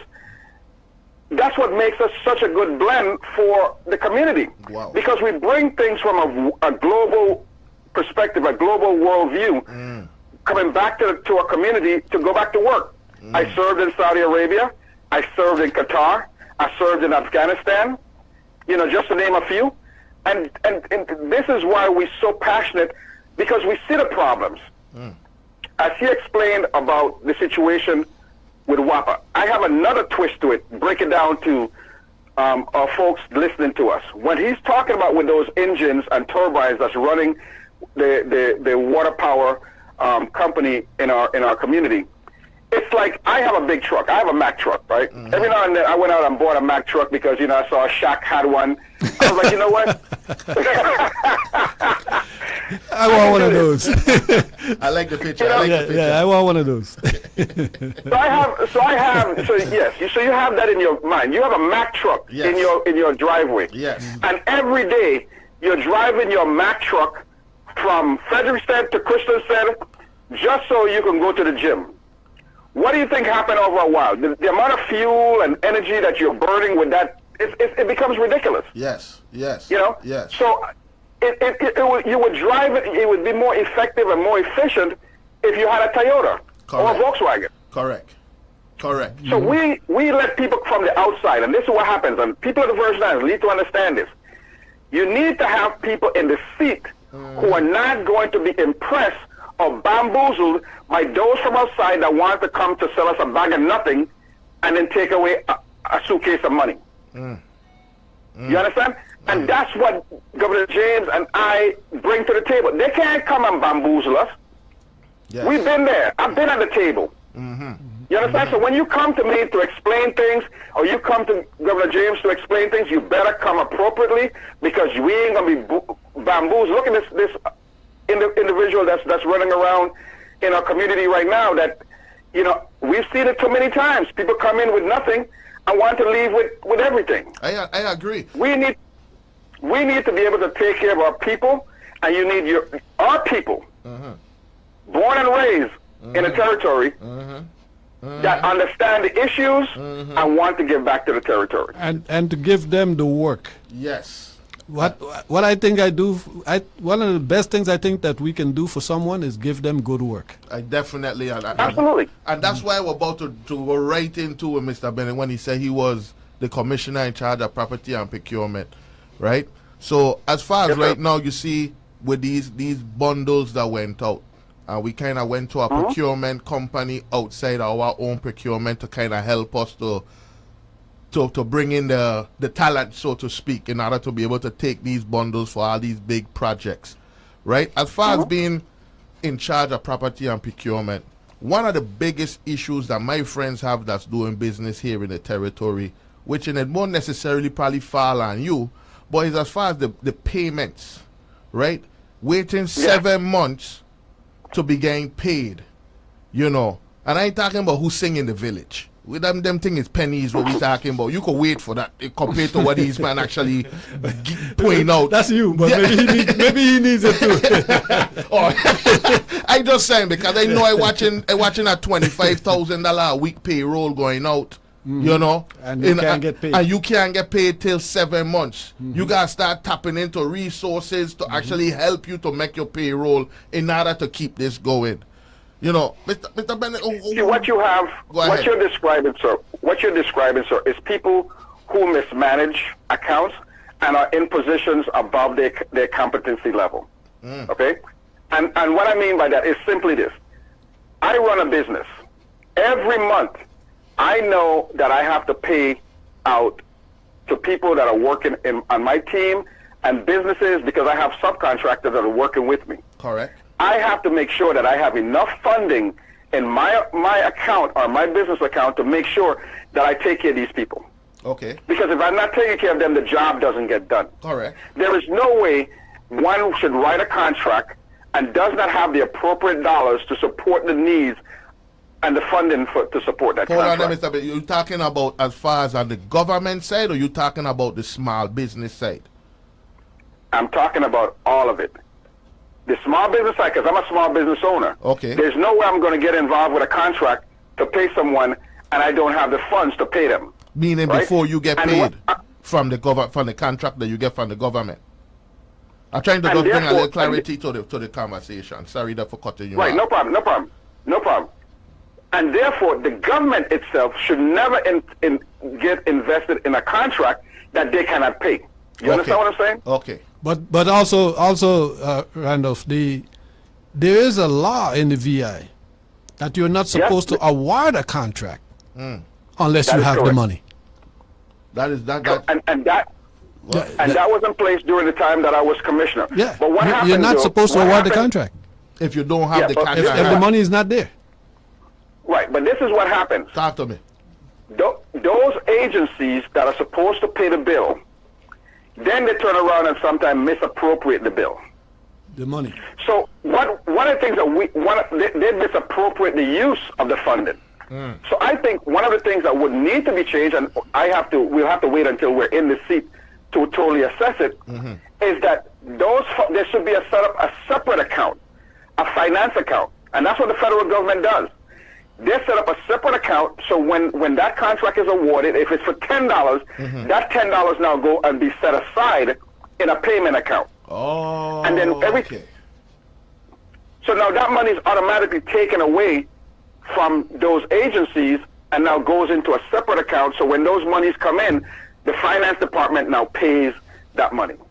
Okay. As long as it goes through the proper approval steps. You know, you got to go through, and the people in the government also have a responsibility to do quality assurance on these work that they're asking to get done. That is definitely something that is needed. But now, again, as you being in property and procurement now, what department do we have currently in place that would be that department that will be doing the QC of these projects? Who are we deciding on to do these checks and balances to make sure that what would that be DPNR or you got two No, it all departments depends that. on what the contract is. Yeah. It all depends on what the contract is.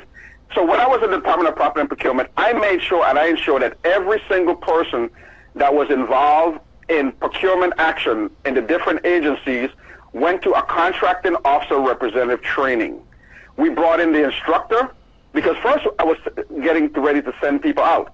And then I learned that the federal government have people under the GSA to send trainers, and I had trainers come to the Virgin Islands and train every single one so that they would learn the responsibilities That makes sense. of what they're procuring. That makes sense. I'll give an example. If you're in the IT section and the contract comes to property and procurement to purchase new computers, then someone in IT would be responsible as a contracting officer representative representing their department and Department of Property and Procurement to ensure that if they ordered 12 computers, they got 12 instead of 11.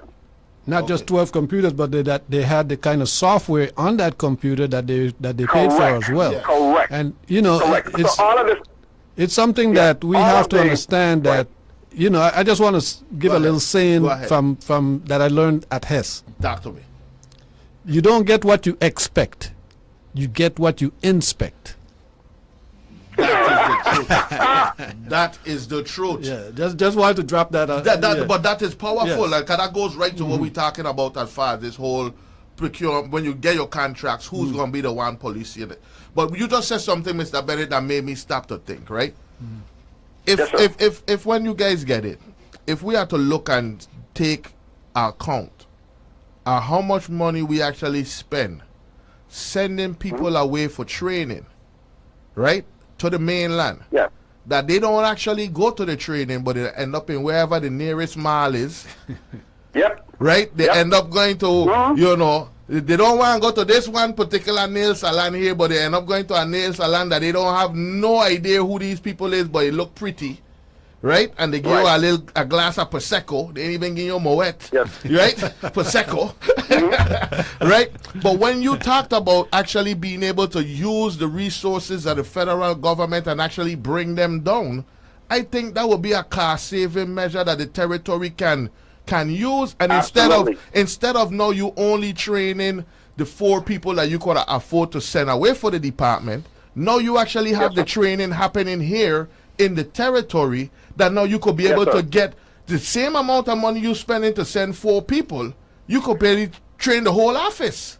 Yep. Correct. And so my That's office good. downstairs at Property and Procurement, That's good. we had a whole set of people there being trained, and then the trainer went over to St. Croix. I like that. Now, it's a lot of people don't realize the capability. So that's why it takes That's a good one. the intellect that we're bringing to the table to Yes. manage what is required for the territory. Because those other people, all they're going to be doing, they're going to just do the same old, sir. They're going to just do the same old. Because that's what they're used to.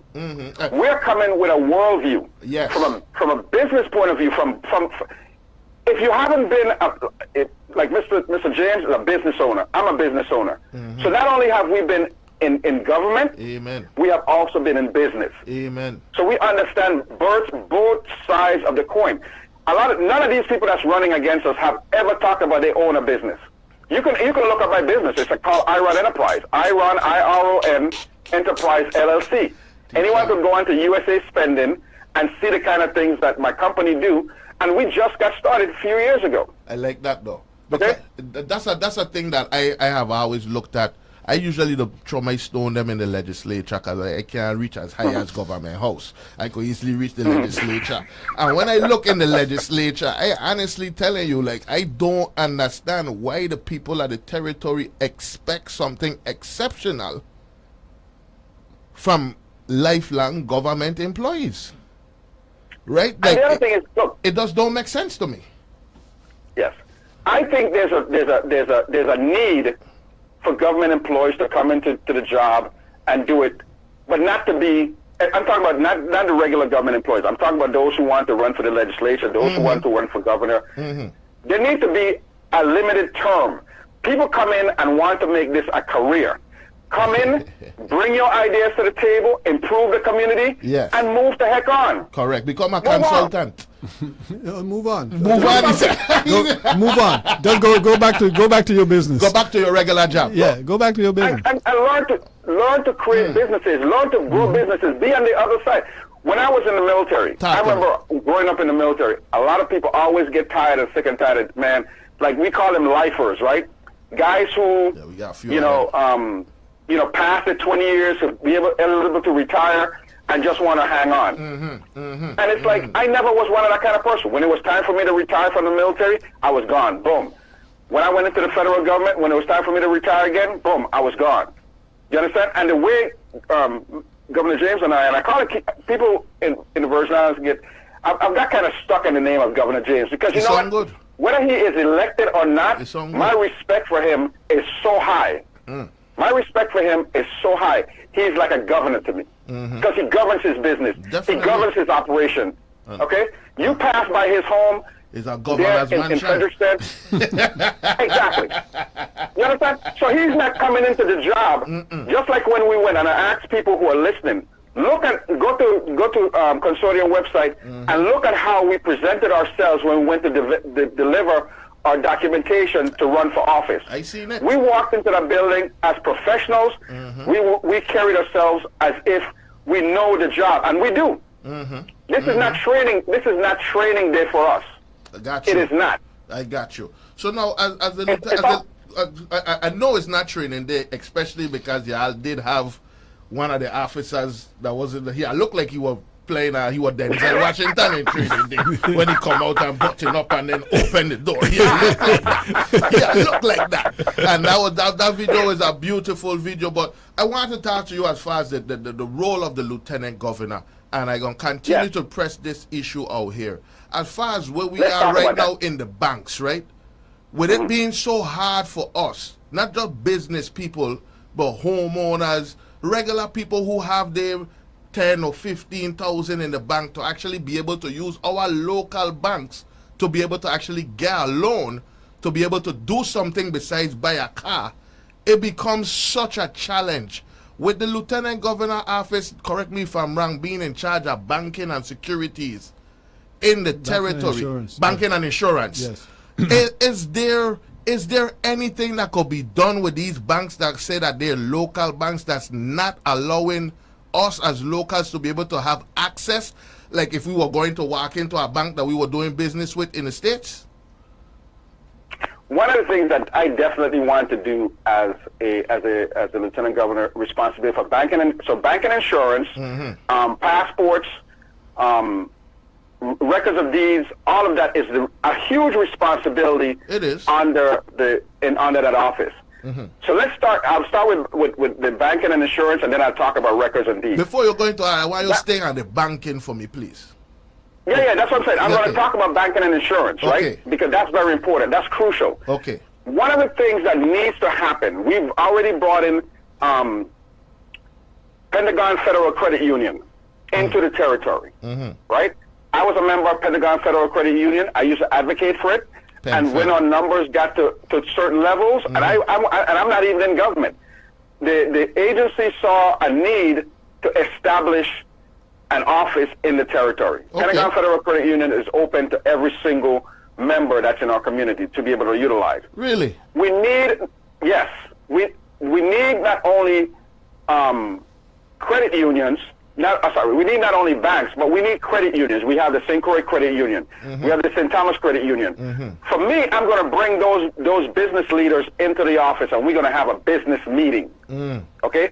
Just like what I saw President Obama did when he started his administration, we had a big business meeting with business leaders in the community. And we talked to them about some of the expectations that we have and how we want them to be to help our community. We also need to know what the problems that they're facing. Because for me to fix anything, I need to know what's your problem. What are you finding? Okay. As far as the banks, as far as like the banks, why are you denying these? What's the common theme that we? Okay, I like that. I like that. I like that. I like that. Correct. And one thing about banks that we can remember as well. Sometimes banks are, especially banks in the Virgin Islands, they are very conservative. Banks in the Virgin Islands brag about the fact that they have the lowest loss rates anywhere. You know, and I actually told a banker, I said, maybe that's not such a good thing because that shows me you're not taking risk. in the Virgin Islands. But nonetheless, the fact is that the Virgin Islands is a place where banks have a very low loss rate, and they are very conservative. So as a government, we can encourage banks to go into a different zone, maybe to take a little bit more risk with small business, for example, with a new business, accept different types of collateral, do things that the government could maybe give a little backstop. You know, for example, like how the federal government works to help you in housing. Yes. We can do certain things as a government to assist the bank so that they can feel more comfortable in lending money. Because access to capital is essential. Definitely. Essential for small businesses, essential for business. There is a law on the books Talk to me. for property procurement. When I was a commissioner of property procurement, I identified a law. Anybody can check, can call Marvin Blyden. He was one of those senators that I brought this law to, and it's still on the books, where the Department of Property and Procurement, just like the Small Business Administration, has the authority to be able to lend local people funding, lend money. Okay? I told them then at that time, we need to work on this. We need to expand it so that we then can help people. This was prior to the hurricane in 2017. That's a while ago. I identified this and I talked about we need to do that. It went, you know, I got some hemming and hawing, and next thing you know, they say, oh, we don't want to do that because it's going to disrupt the banking. We got to take care of our people. The people is what's first, sir. Yes. And ladies and gentlemen who are listening to this station at this time. Yes. The people are first. We got to take care of our people. There are too many people. They may need microloans. They may need small loans. They may need payday loans. We need to be able to help our people overcome the travesty that we're facing. And another thing that a lot of banking have, we are, and let's be real, I'm going to put it on the table, we are a community primarily of people of African descent. In many banks, they have lines that they draw when it comes to people that look like you and I. That don't happen. And we need to stop that. That can't happen down Come here. on. That can't happen down here, Mr. Bennett. No. I'm just playing with you, man. I know exactly what you mean. I know exactly what you mean. It shouldn't, but you're right. It should never happen down here. No, not here. If I go into chase in Houston, Texas, and they delay me alone because I walk in like this, regardless of what my W-2 say and what my bank statement say and what kind of money been going through, I could expect that. But when I walk into my local bank right here in St. Croix, and I know this girl, know that she helped me make sure she gonna get the best lunch. I shouldn't have to go through that, but unfortunately what you're saying is definitely true. And I really wanted to push that out to the community because I know that is a cry. And here, Go ahead, brother. here is something. Let me explain something. Talk to me. That girl behind the counter that will give you the best lunch, she I wants gonna to help give you you. the best lunch. Yeah. No, hold on a second, sir. Hold on a second. She wants to help you. Okay. But she know that the policies that they talk about when they have their meeting in the bank, if she help you, she gonna be out of a job, and that's gonna be the last meal she have. Let me tell you something. My brother-in-law, and this is on the mainland. My brother-in-law. Go ahead.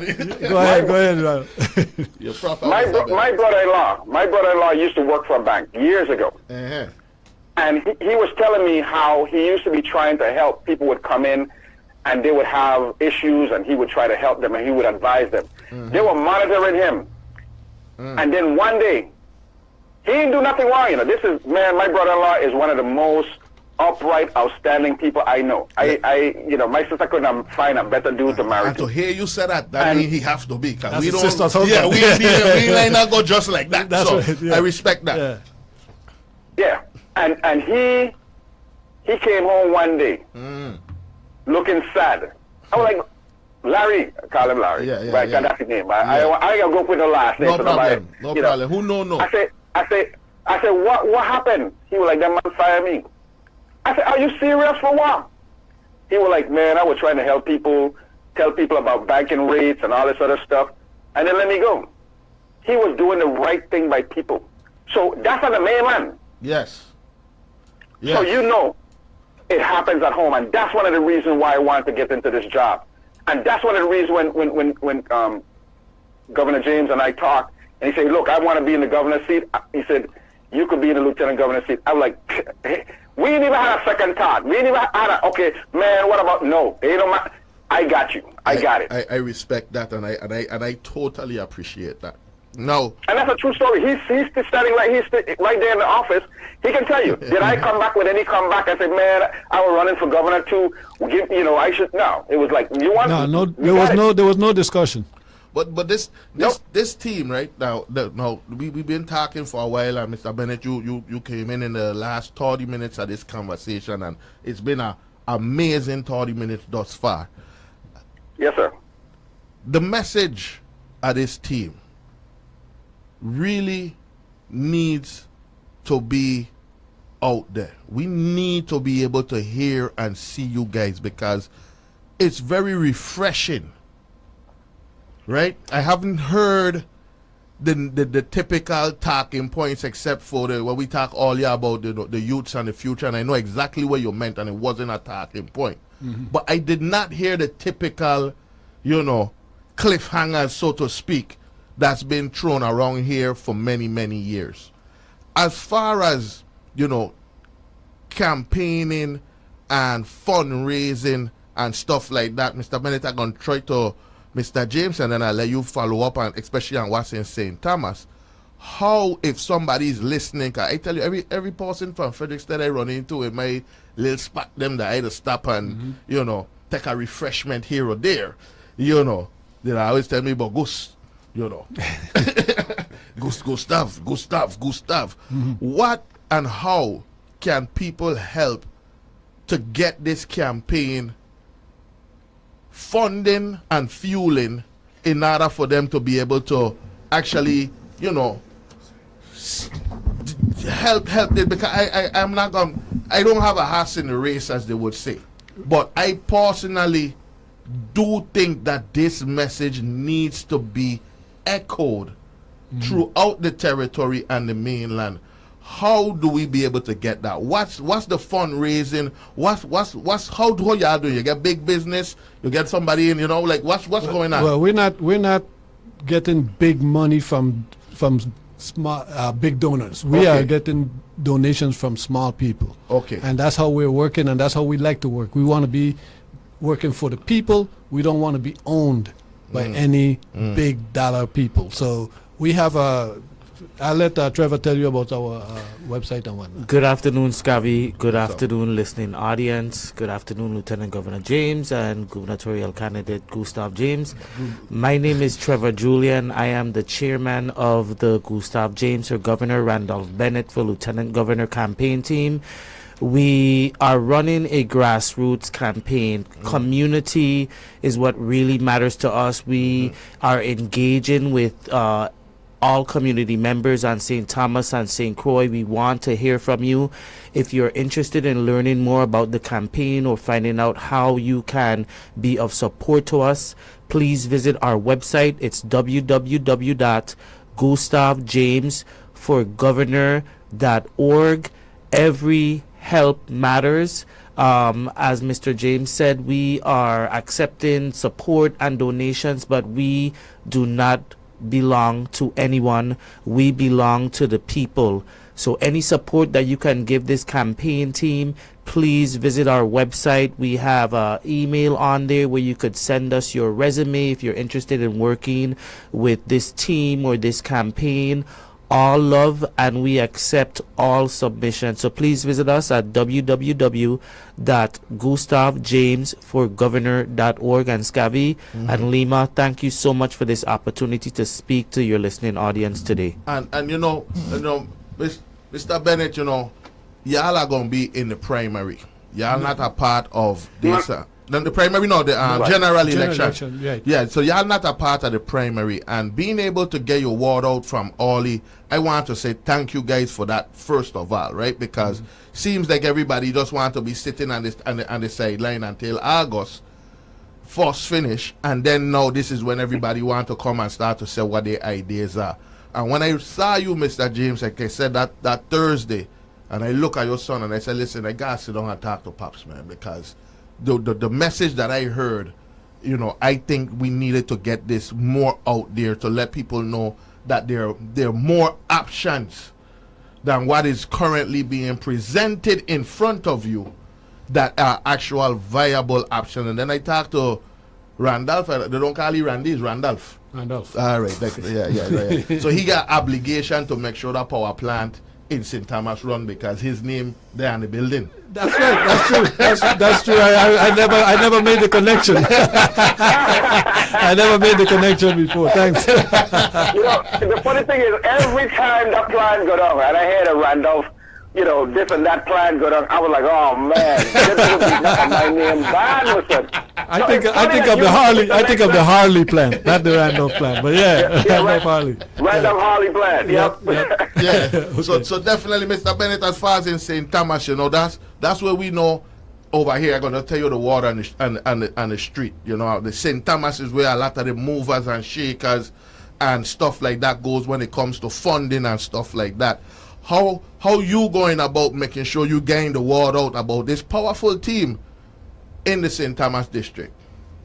Well, we have a radio show. We on WSBA 1340. Okay. Every Thursday. Every Thursday, talking to the people. Your voice with Randolph Bennett. Okay. And Gustav James. And so we definitely are getting the word out. See, our focus and a little secret between us in this room, right? Mm-hmm. Right now, a lot of the funding that we have, at least that I have done for the campaign, is coming from the local people and my checkbook. Okay? Wow. Because I want people to know my skin is in this game. Yes. You understand? So I'm putting out my engines into our engine to make sure that we're getting what we need to. And for people, you know, we've gotten donation from people, and as Mr. James said earlier, we're dealing. This is a grassroots campaign. We go around talking to people, and people are willing to give us stuff. Yes. But I'm also putting my skin in the game. Yes. And he's also putting his skin in the game. So let's be clear with that. Mm-hmm. Because we ain't looking for no big money people, and then later on they're gonna come up in some file like it have with $300 and some $1,000 were given to somebody. You know, we ain't like that. We here working for the people because when they give you that money, they expect them to get something back. And they're going to call you when you're sitting in the seat.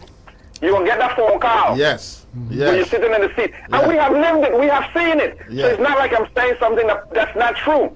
Definitely. And that's what happens. And it becomes an embarrassment. Man, this team here is a powerful team. You know, the one thing about this show, like I said, this is real talk, not fake talk. Right, and we don't. I will always take callers if they choose to call in, but a lot of the people like to sit down and be able to take in the information. Mm-hmm. And I think that we were able to have a really great conversation, and information was shared, not on just a high level, right? We brought it down to where it became as simple as you're driving your Mack truck to the gym every day. Is part of the reason why we having the challenges that we had and still continue to have in the authority today. I really hope that you two exceptionally well versed in the wall individuals are given a fair shot here coming up in November, because it was refreshing. Thank you very much. It was refreshing. It's not scripted. Is not no BS, and then to sum it up and put the the period behind the conversation, basically saying that this campaign is coming right now from you guys' checkbook, is definitely showing that you have the Virgin Islands at heart. Listen, it does sound so cliche to say at heart, but it is what it is. I mean, we do have the Virgin Islands right here in our hearts, and we do want to make the Virgin. Neither me or Mr. Bennett was looking for work to do. You know, we were not looking for a career. You're sitting idle. No, we're not looking for a career. You know, we're not looking for something to big up our resumes. No, we have looked at this thing, and we see what's happening in this territory, and we're not satisfied with it, and we want to make it what it should be in this Virgin Islands for all of us. Man. A paradise for all. Paradise for all. That's right. And with that being said, Mr. Bennett, thank you. Go ahead, say what you got, sir. You good? Okay. Mr. Bennett, you got any closings? Oh yes, one thing. No. Go ahead. Governor James just closed out. No. One thing I want to say, we're gonna have July 3rd. July that's That's Emancipation Day is coming Yes. up. You know, Yes. we walk. Okay. You know, me and my people, we walk 4th to 4th. Yes. And in the 4-day morning, and the evening we're gonna have a bonfire as we usually do down in LaGrange. All right, July 3rd. Hey, Mr. Bennett, you coming over? Absolutely. All right, man. You just heard this powerful team and this station here, and I ain't gonna lie to you, mister. I am a proud Virgin Islander today. I have always looked at you, Thank you. and seen you personally, Mr. James. I just meet Mr. Bennett for the first time over this phone call. And you ain't disappointed. Sometimes, you know, your idols, they turn rivals, or when you meet your heroes, you're disappointed. I am not disappointed, Mr. James. I am proud to know that I had looked at you as someone that I could have modeled my career around, because I didn't have the discipline to finish the school, but I know it was very important. Thank you so much. Well, I tell you, you've done well. I'm really. I know your father and your mother will be so proud of. Well, your mother is still around, but Yes. your father would be very proud of you. Thank you. And your grandma. Thank you. Listen, I know those people well, and I know that they would be very proud. Thank you so much, man. Hey, we're going to wrap it up 5 o'clock, Mr. Bennett. I'm going to look forward to meeting you on the campaign trail. And probably, you know, I know you're drinking only water, but I'll buy a coconut water for you while I mix mine with something else. Have a great, You have too. a wonderful day, folks. You too. Take it for All real. right, take care. Thank you all. We out. The ballpark closed. The views and opinions expressed on this program are those of the speakers, commentators, and experts and/or hosts. They do not necessarily reflect or represent the views held by the broadcaster. The broadcaster cannot be held accountable for all or any views expressed during this program. 1013 Row FM, WEVI.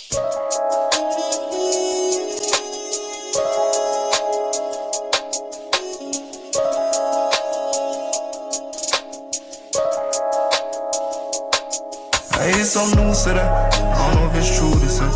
Feds want sweep